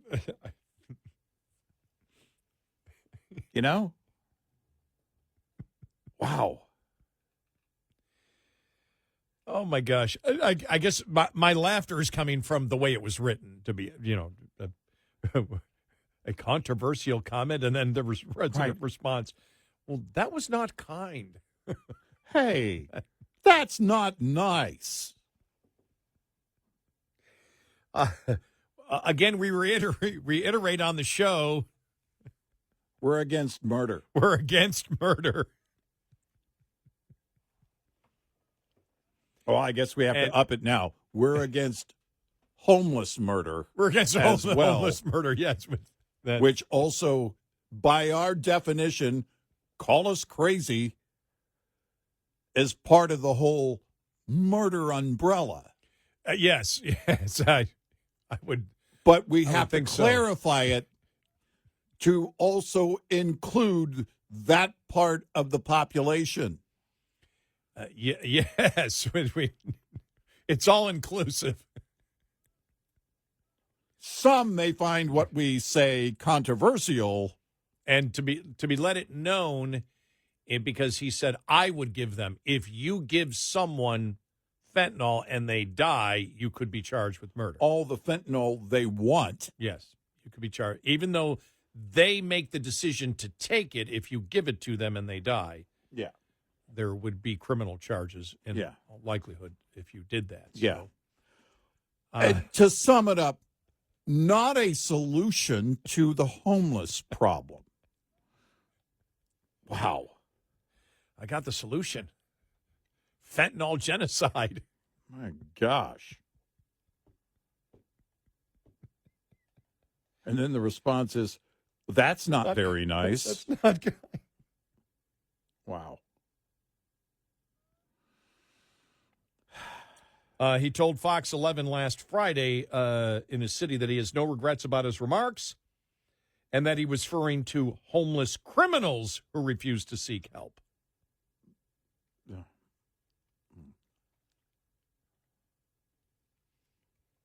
Okay. It doesn't get any better. That didn't help anything. No, only the criminal element. Well, okay. I was thinking the Democrats would be saying, but wait a minute. Was he convicted? Was it a convicted criminal? Or, going back to the Garcia thing. Convicted criminal or? Well, it's one thing if you want to say we should decriminalize drugs. Oh, man. Like they did in Portland. Let's just decriminalize everything. That didn't work. How'd that work out? Not good. I would give them all they want. Well, okay, now you're suggesting you would supply them all they want. Until what? Until they decide to go out and seek gainful employment? I don't think that's what he was getting at. Wow. Yeah, I don't think it was the liberal version. I don't. If we give them all the drugs that they want, then they'll become productive citizens. Right. They'll become productive members of society. Well, we won't have to look at them anymore. We'll just ignore them as they swarm the city. Oh, wow. Yeah.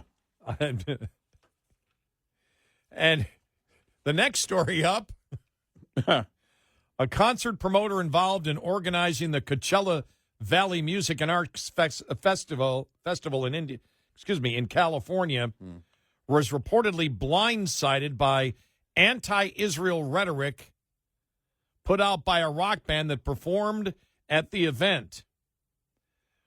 Irish hip-hop group Kneecap made calls to F Israel and free Palestine during their set on Friday. They also made references to genocide and condemned the U.S. military for its support of Israel. Kneecap followed up its, I still would like to hear Irish hip-hop, though. That goes back to maybe a different topic, though. Yeah. Kneecap followed up its Coachella set on social media with numerous video posts about their uncensored messaging and a request for young Americans to send the clips to President Trump, who they called a derogatory term that starts with a C. Okay. They called him a Coachella? They called him a captain? All right.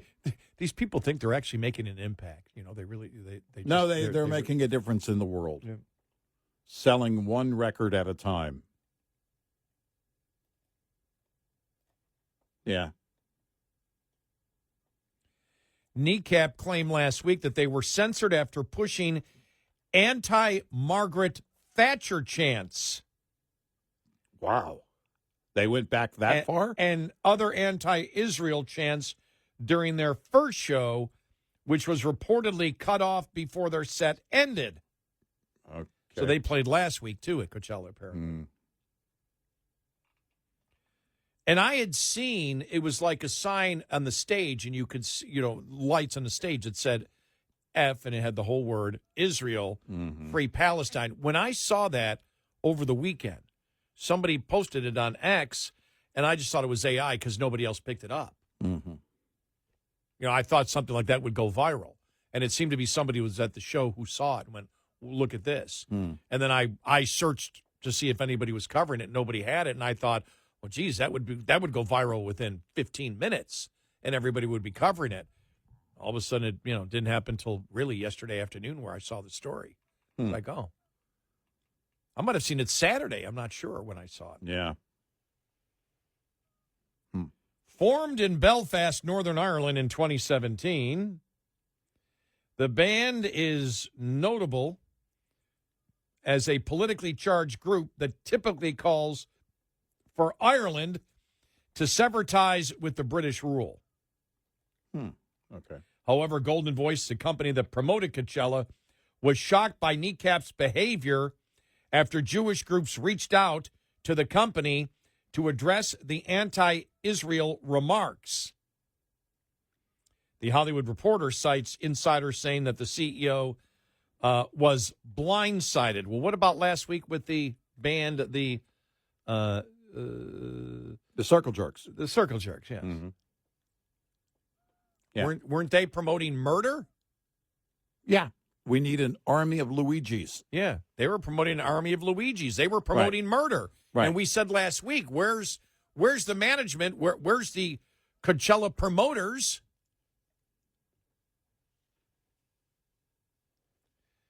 So what they're saying are the Coachella promoters saying, look, murder's okay, just don't be anti-Semitic about it.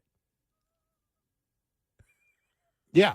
Well, think about the evolution of the liberals when it comes to the whole, in this case, calling for an army of Luigis or their morbid support for murder. They seem to have moved away from gun control, haven't they?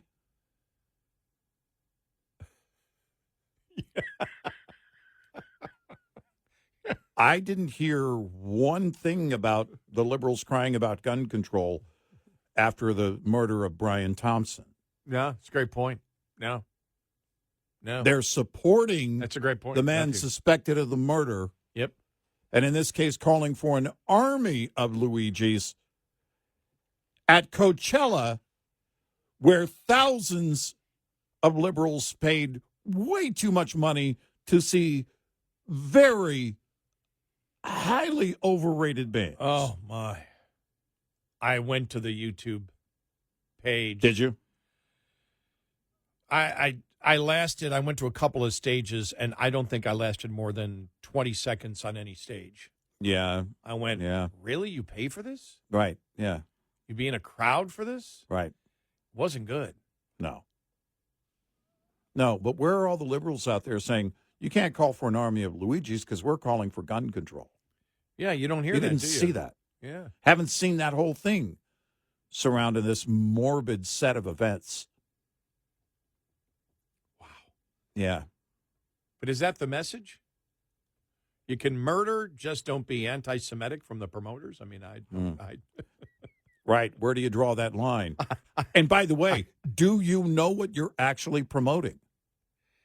Yeah, it's a great point. Do you know what you're actually in? Do you know what your job is? You're promoting them. Yeah. You have to know. Don't claim, well, that was unexpected. Yeah, if I'm a promoter and I bring in Green Day right now, I don't think they're going to be throwing out pro-Trump quotes. Right. We had no idea they weren't MAGA. Well, could have fooled me. I thought Billy Bob, or whatever his name is, that lead singer of those Green Days. I have to stop laughing. These are serious issues we're facing here. I thought that lead singer of the Green Days, Billy Bob, what's his name? I thought he was full-on MAGA. Wasn't he married to that? Oh, I'm thinking of Thornton. Billy Bob Thornton. Oh, yeah. Yeah. Who was once with John Voight's daughter. Yes. That wasn't creepy at all. Oh my gosh! I've got to stop laughing. It's just been one of those days. All this stuff got me going. It's been one of those days. It's been one of those days. I'm going to go home. I'm going to be driving home going, oh, my throat is just sore. My chest hurts. Yeah. I mean, it's like these are serious issues. Right. But the left is so insane and then some of the responses are so insane, there's actually humor in it all. What are they thinking? It's crazy. They're not. Nope. 866-90-RED-EYE. Lines open for your calls. 866-90-RED-EYE on Red Eye Radio.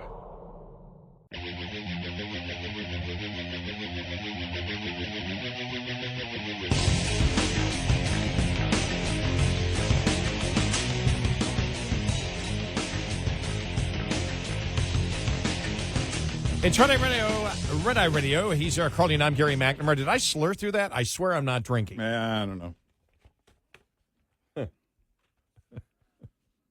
All right, coming up, we still have more great audio. I think one relating Elizabeth to Earth Day, Warren audio, we should play over and over again. I think we should play over and over All right, again. we'll play it again next hour just for the heck of it. It might be our audio cut of the week. God, she's horrible. How does she win election? Oh, okay. It's where she runs. Yeah, well, anytime she wants, for as long as she wants to run, she'll win. Yeah. Wow. Sad.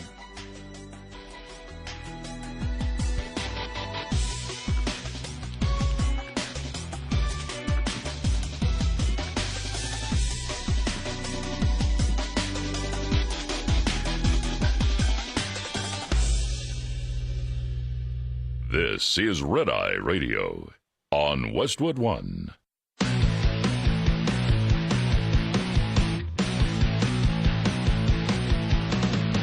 Now, it's Red Eye Radio. Gary McNamara and Eric Harley talk about everything from politics to social issues and news of the day. Whether you're up late or you're just starting your day, welcome to the show. From the Uniden America Studios, this is Red Eye Radio. All across America, we are Red Eye Radio. He is Eric Harley, and I'm Gary McNamara. Good morning. Thank you for being here. As Happy always. Earth Day. Yes. Save the planet. And we got something interesting coming up on that here in a little bit. But this is just for our entertainment only because we already played it last hour. And there's no reason for us to play an audio cut, well, in such a short time after we already played it, except for our own personal entertainment.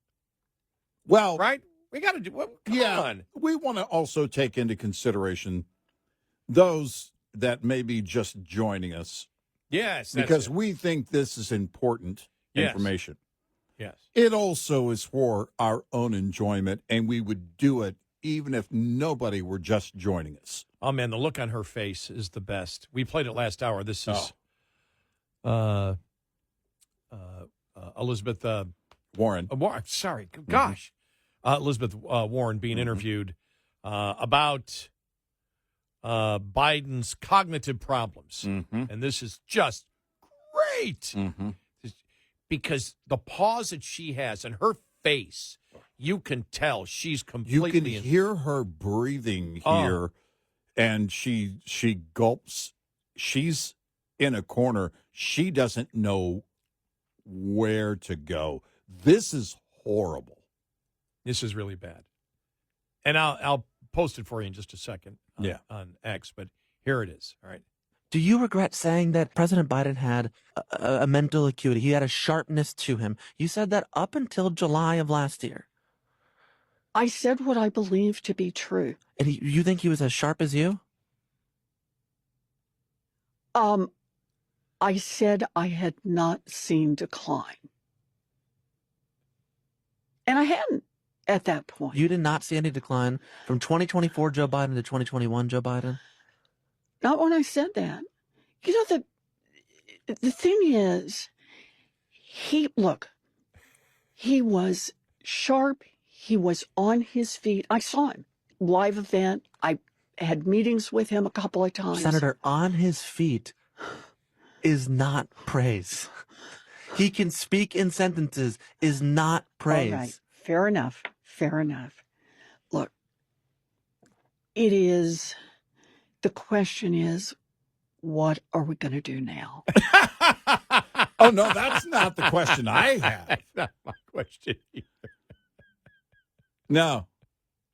Of all the questions I have, it's not even one of them. She's just in a corner. I'm posting it right now, and I just put for your enjoyment. I'll repost it here. Okay, there. I reposted the Earth First thing too. Oh, did you? Okay, I just posted it now. Okay, there it is. It's at Eric Harley. Yes. At Gary Red Eye 1. Yes. On X. My gosh, it's so horrible. You know, we had talked earlier. Wait a minute. What? The set. It just occurred to me. The set looks like the Zach Galifianakis Between Two Ferns. Oh, does it? Okay. Yeah. This is not. It's not a comedy bit. But you might want to change the set because he's got two plants there. It's weird looking. I know. Yeah. But the best thing is, we had to post the video because you have to look at her face. Mm-hmm. You have to look at how they turn their heads at each other. I mean, it's almost as if she's saying, what the hell are you doing? You're supposed to kiss my posterior. Right. What's going on here? You can't ask any questions. But it shows you just in general, and this is why we have said to conservatives out there and Republicans, be blunt, be truthful. They can't argue with you. Yeah. They don't want to argue with you. Right. You know, we had talked earlier about the challenges that the Trump administration is facing right now. Mm-hmm. And there is messaging that we view as confusing.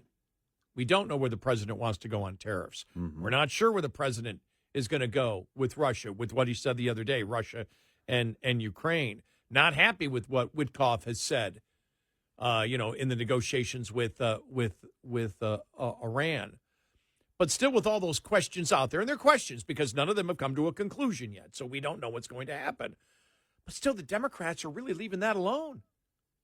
And then here's the other thing, too. Yeah. If it's an established Democrat that decides we need to get off Garcia and get to something else, well, that's not what the radicals want to do. The radicals want to focus on Garcia. They want to see how many more people can we send to El Salvador. Right.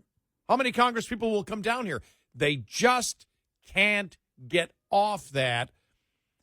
And I found it interesting, and I want to play this here from Mark Halperin's podcast here, Two-Way, where he just says, and he's a lifelong Democrat. He's like, I just don't understand this choice. Yeah, And right. it's actually humorous because at times I look at where the Democrats are going and I'm always almost speechless. I have to talk and pause because you're like, I just can't believe that they just continue on this thing and have no self-awareness that it's not going anywhere. Yeah, it's. But here's Mark Halperin on this one. Here we go. This guy is not the poster child for due process, not just because he came to the country illegally and not just because he seems to have done some bad things, but the history of his case is there's stuff that cuts both ways. So if they want to have a big due process fight, I just can't imagine why they'd want it to be around this guy. At the same time, they look at, the Grassley town hall and they look at Joe Rogan and they look at some conservative voices who say this is not a good thing. And it seems to lure them back into the fight. But I will never understand this choice. And I wrote in my newsletter this morning that the only thing I can think of was when Kamala Harris refused to repudiate her decision to previous enunciated position that she supports. It's almost impossible to say this with a straight face. She supported government-funded gender transition surgeries and treatments for incarcerated people in this country illegally. Like the quadfecta of ridiculousness in terms of politics. And this seems to me to be the same thing. You'll never, ever, if you're the Democratic Party, you'll never win the fight on your principle because you'll never separate it from the guy. Just never going to happen. And I can't understand it. Now, Hakeem Jeffries says, we're moving on. We're talking about economics and quality of life. And the senator from Hawaii, Nishat, says, we can do both. I think the last week proves you can't do both. Because this story about this guy is just catnip for the press and people on this platform. We're super interested. Some people would like us to stop talking about it. Some people think we should only talk about this.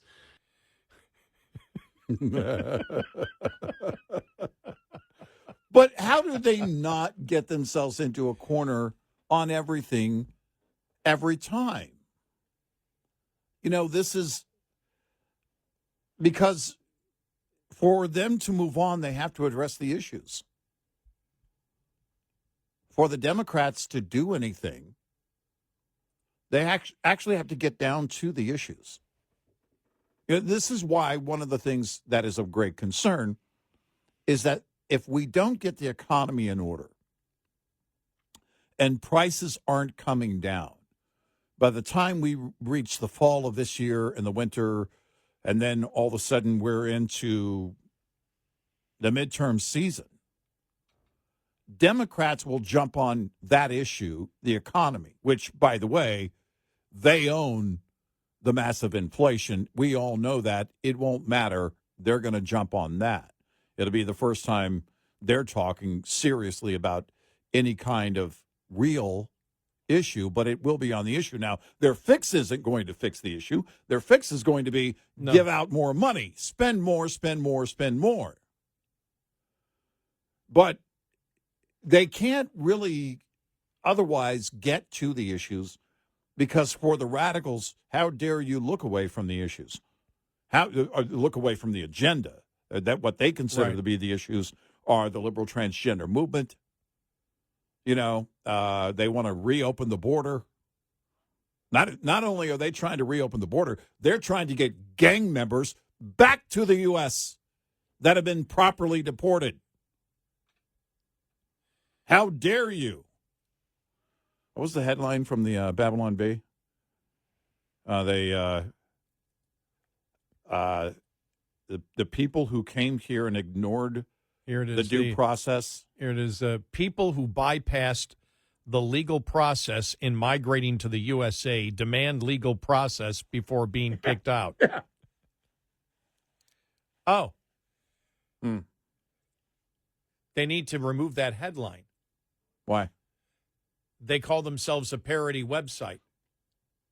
Yeah, it's true. There is no parody in that statement. There's zero fat in that statement. It is completely factual. It's completely Somebody Babylon get Bee. Seth on the phone. You failed us. How dare you? What was a headline I read yesterday? Well, I can't remember what it was now, but it was so funny because it was a regular newspaper. And I came in and I told you, I said, I saw this and I went, well, this is a Babylon Bee headline. And it was a regular headline. Yeah. Right. Yeah. And we also have to call out the other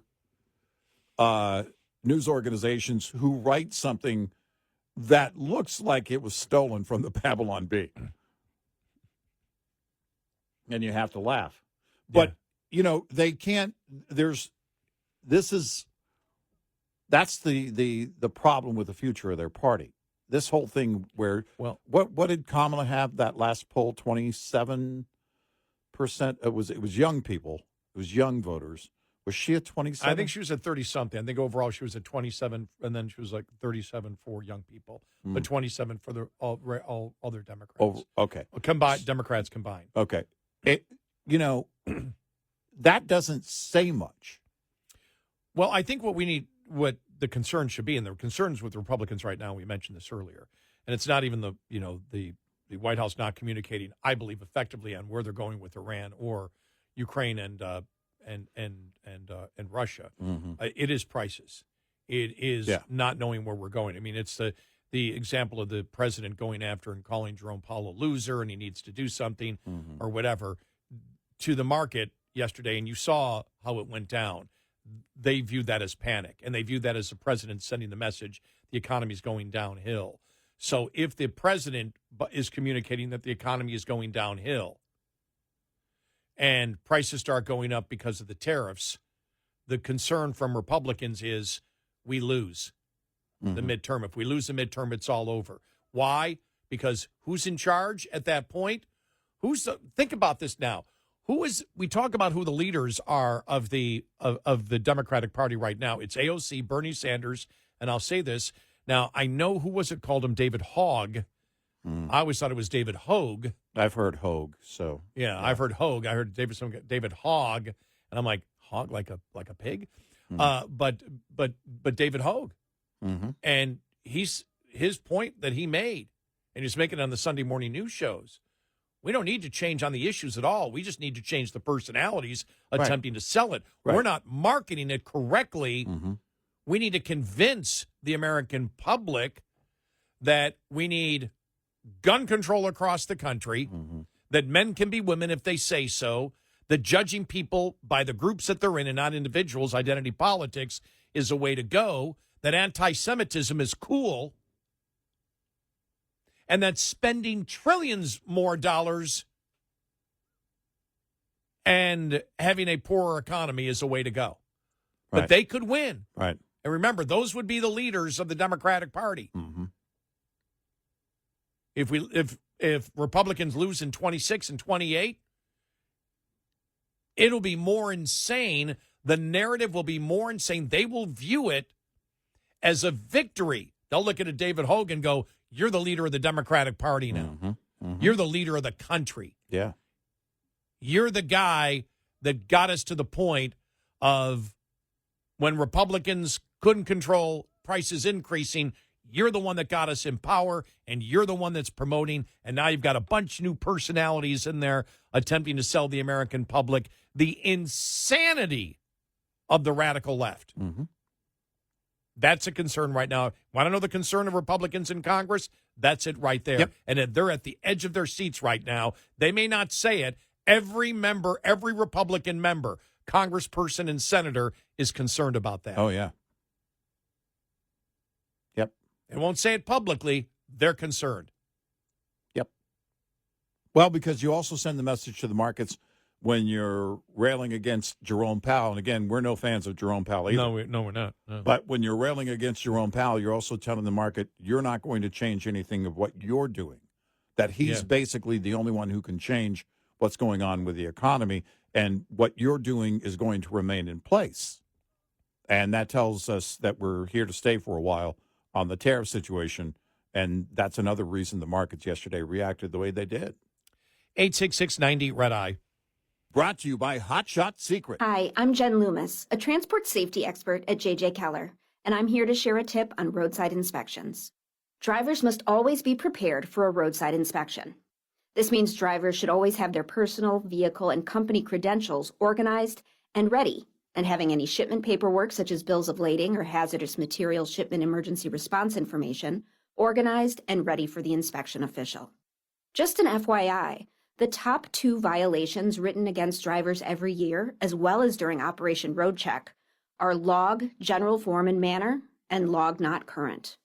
Both are completely avoidable if the driver keeps the log accurate, compliant, and current at all times. Having the vehicle ready for inspection involves the driver conducting daily inspections and making sure any problems that are discovered are immediately corrected. Vehicle readiness also requires the company to make sure that the vehicle is current on all scheduled maintenance and that the maintenance schedule is adequate. This will make sure the driver is being given a sound vehicle to start with. This tip was brought to you by J.J. Keller and Associates. Visit us at jjkeller.com. Get in touch with Red Eye Radio, toll free at 866-90-RED-EYE.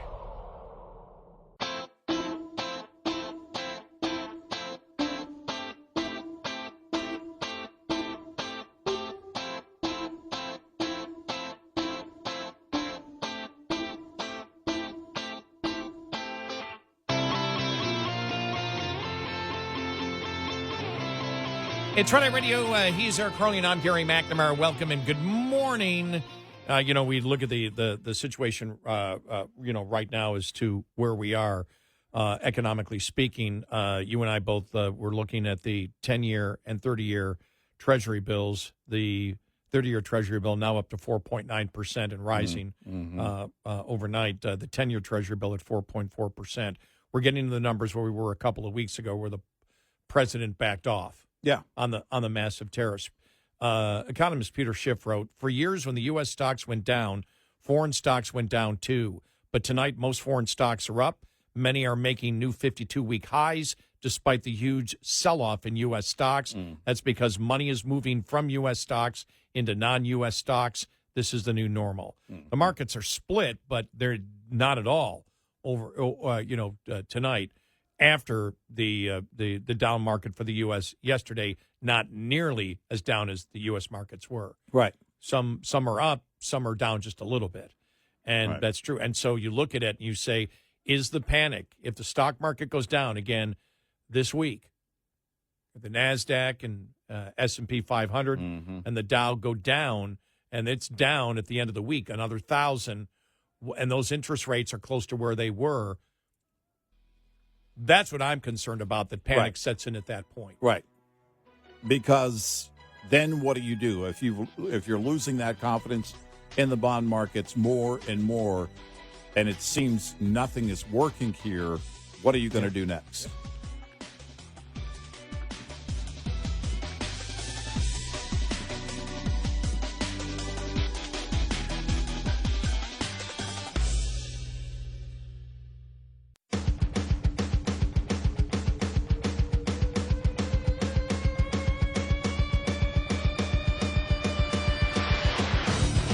Catch all 5 hours of the show live every night on the Red Eye Radio app. Available in the App Store. Red Eye Radio. It's Red Eye Radio. He's Eric Harley, and I'm Gary McNamara. Welcome and good morning. Thank you for being here. Yeah, so as we look, we just brought up the challenges that the administration has on a number of fronts right now, and one is, what's going to happen to prices. When you see the 10 and 30-year Treasury bills we just mentioned back up to where they were when Trump backed off, a few weeks ago, and if the stock market keeps as it has been going down every single week, what happens at that point? At the same time, Democrats can't get off anything they bring up is normally a losing proposition. Now, if prices are up and the economy goes down over the next year, you don't have to sell that as Democrats. People know. You're right. They feel it. That's a Democrats would look at that as a positive, because anything that they get behind that they attempt to sell is a complete negative, and we've seen it with Garcia. I mean, Trump is on it consistently, we believe, over the last couple of weeks, because you could drop it and move to something else. Go, look, we're done with this. It's over. There's nothing we can do. The courts, we're dealing with that. But they're on it because they know it's a winning issue. Right. Democrats can't win this. They just can't. And I was reading here in National Review, Garcia, Democrats' latest flawed martyr. It said Democrats have in recent years made the habit of elevating regular people to stardom, only to find out later on that the person has a less than rosy past. And they give the best example ever here. Take, for example, lawyer Michael Avenatti. Yeah. Do you remember on MSNBC when they were saying that he could be president of the United States? Oh, now, my gosh. Was he? Did he say gushing? Remember that you could be president? Remember being on The View? Oh, yeah. Yeah. But take, for example, lawyer Michael Avenatti, who rose to Democratic stardom for his defense of Stormy Daniels, but is now sentenced to 14 years in federal prison for stealing money from his clients. Oh, yeah. And then there's also Sam Brinton, the non-binary former Biden administration nuclear official whose hiring was touted as a historic moment by the Biden administration, only for him to later be charged with felony suitcase theft. Nonetheless, Democrats do not seem to have learned their lesson. Several Democrats traveled to El Salvador to meet with the Garcia, including Senator Chris Van Hollen. And I think it was Scott Jennings who said it the best. If you're out there trying to tell people how the margaritas actually got on the table. Yeah. If you're at that point, if you've already lost. Yeah, you've lost already. Stop it, back it up, and start over again, because you can't win this. Yeah, you're totally Elizabeth Warrened out. Here's Fox News. All right. Going to Maryland to ask Maryland people what they think about the Maryland dad. Okay. All right, here we go. All right. He was living in Maryland, designated MS-13 terrorist, and Donald Trump deported him. How does that make you feel? I feel safer. He gotta go. He gotta go. Need to go. I mean, that's it. But he was a father. But he's still a terrorist. Okay. I mean, but there's children living without fathers now. He should have picked the choose, so he picked to be a terrorist instead of worrying about his children. The Democrats, they want him back. They say he was wrongfully deported. He has a wife and a kid who's a citizen. They're calling this a national emergency. Is this a national emergency? I wouldn't call it a national emergency. We got more things going on. We have more things, more fish to fry. I just found out about it, so I don't think so. What kind of national emergency? For what? What is the emergency for? Ain't no national emergency, no. He was accused of hitting his wife twice and was a suspected human smuggler. Was he wrongfully deported? No. He need to go. If he's a smuggler, yeah, he need to be deported. It's better to be safe than sorry. Your senator here, Chris Van Hollen, he flew to El Salvador where this guy was deported. He met with them, had lunch with them, had margaritas on the table. What's up with your senator? I have no idea, but I do believe that was a waste of taxpayer dollars. Margaritas. You agreeing with somebody whooping their wife, terrorizing where you live, then you don't need to live here either. Senator Van Hollen, you need to come see me, Mr. Coley, because you doing like that. You need to take care of home before you go to other states. He went to El Salvador. Oh, that's another country, excuse me. What has Senator Chris Van Hollen ever done for you? Nothing. Nothing. For me? Nothing. Nothing that I know of. He ain't do me. I can admit that. I've never even heard of this person. Do you want Kilmar Abrego Garcia, this quote-unquote Maryland dad, living back in Maryland? No. No. No. No. Not if he's doing trafficking, no. Why the I want somebody like that back? No. What is your... You get the... I sense a trend there amongst the respondents.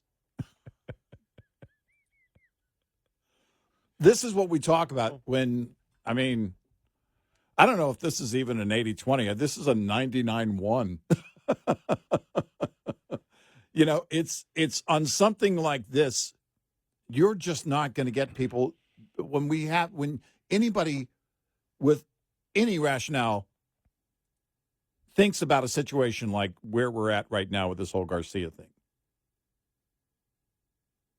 Only the radical left can justify fighting for bringing him back. Yet, it's what I said the other day. Van Hollen, there has to be, for the Democrats, there has to be some internals there. What are those internals showing them? Are they looking at them? Do they even care? Do they believe the internals are wrong, or that if they change the messaging or keep doing what they're doing, they'll change the internals? Keep in mind, they think, many of them, all we have to do is get more people to explain the radical agenda, and we'll convince them of the radical agenda. It's the messaging, they're saying, is the problem. But there have to be some internals that show this is a loser all day. Is it pretty amazing to you that no polls have been released specifically on Garcia? Yeah. Or the Venezuelans? There was the poll that was out the other day. Was it CNN or I think CNN did it? I think there was one on CNBC and CNN. Maybe CNBC was doing the CNN poll. But it was in just, should we deport all illegals, which seemed to be at a record high. Right. For yes. Right. And so you and I asked the question when we read those polls. We said, whoa, what would it be for Garcia? Criminal. For somebody who's been accused? Because what the Democrats are trying to make the case that unless you're, and they move the goalposts, unless you're convicted of a crime, you get to stay. Right. What's his name? Joaquin Castro from San Antonio argued that Garcia had a legal right to be in America. No, he didn't. No. He didn't. No, he didn't. I mean, they're making up stuff and they're just saying false stuff. And you look at this, it's not a winner for you. And that's why I look at it. And part of me says, well, the Republicans could blow everything. And Democrats are so bad. You could sit there and say, well, the Republicans aren't handling these issues. But what's my option? The nutcases over here? Right. Well, I look at the slim margin in the House. How in the world does the GOP only have that margin, that little margin? How is it not a massive margin? I have the answer. Do you? Go ahead. Yes. The answer is... They suck? No. Oh, that was my answer. No. Okay. The answer is the congressional district that I'm in.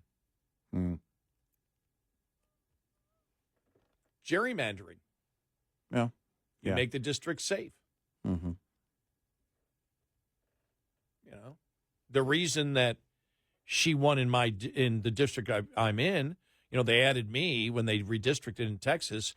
My neighborhood got added, but I moved before the majority of people. When I moved, I don't even know if it was a Democrat precinct when I moved there 20 years ago, but it became a Democrat precinct. I'm in a Democrat precinct surrounded by Republican precincts.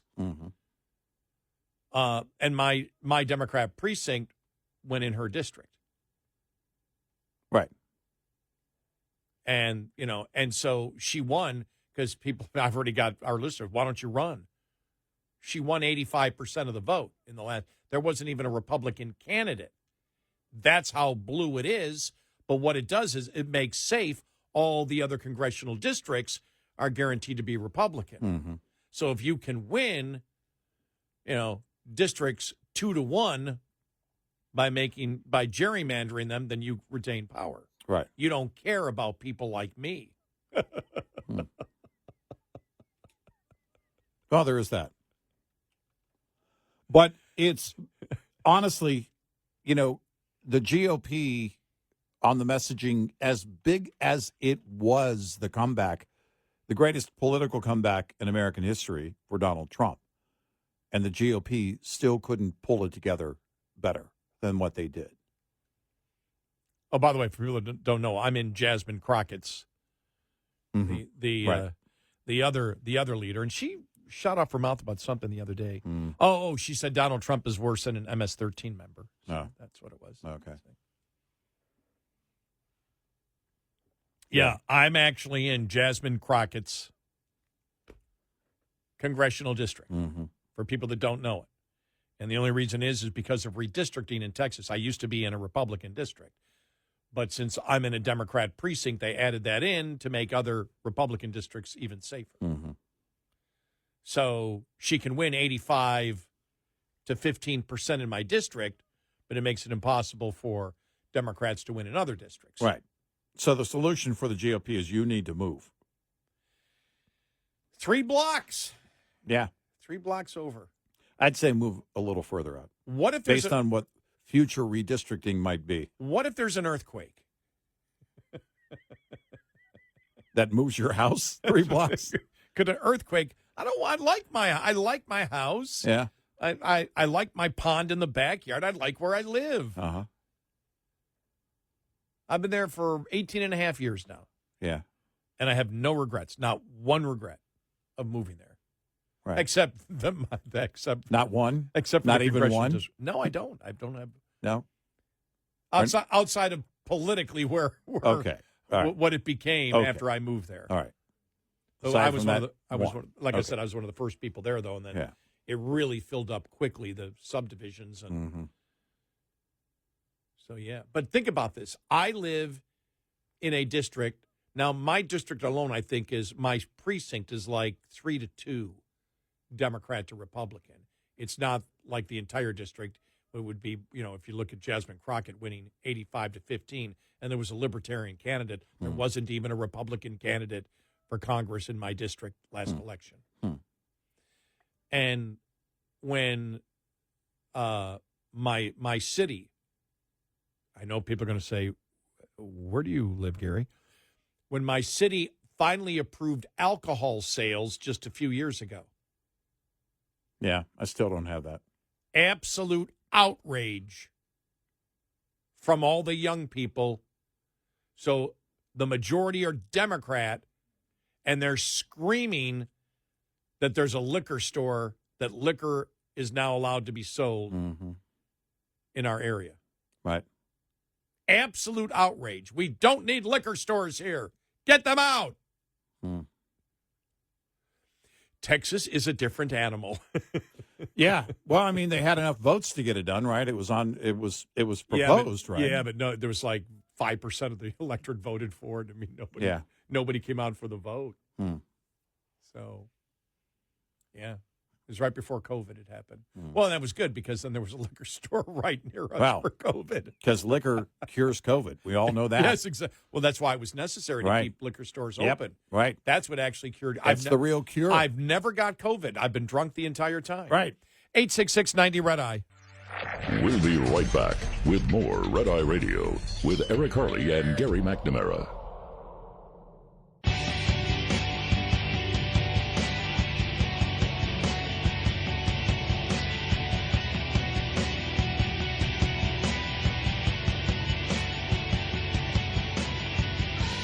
It's Red Eye Radio. He is Eric Harley, and I'm Gary McNamara. Good morning. Download our Red Eye Radio app today. Why? Our show ends an hour from now. After the show ends, well, we record the entire show, and after it ends, it becomes our podcast, which plays all day long. So if you only catch part of the show, you can catch the entire show on our Red Eye Radio app. And if for some reason you can't listen to us on one of our great radio stations while the show is actually on, we stream all 5 hours live on our Red Eye Radio app. And thank you for listening.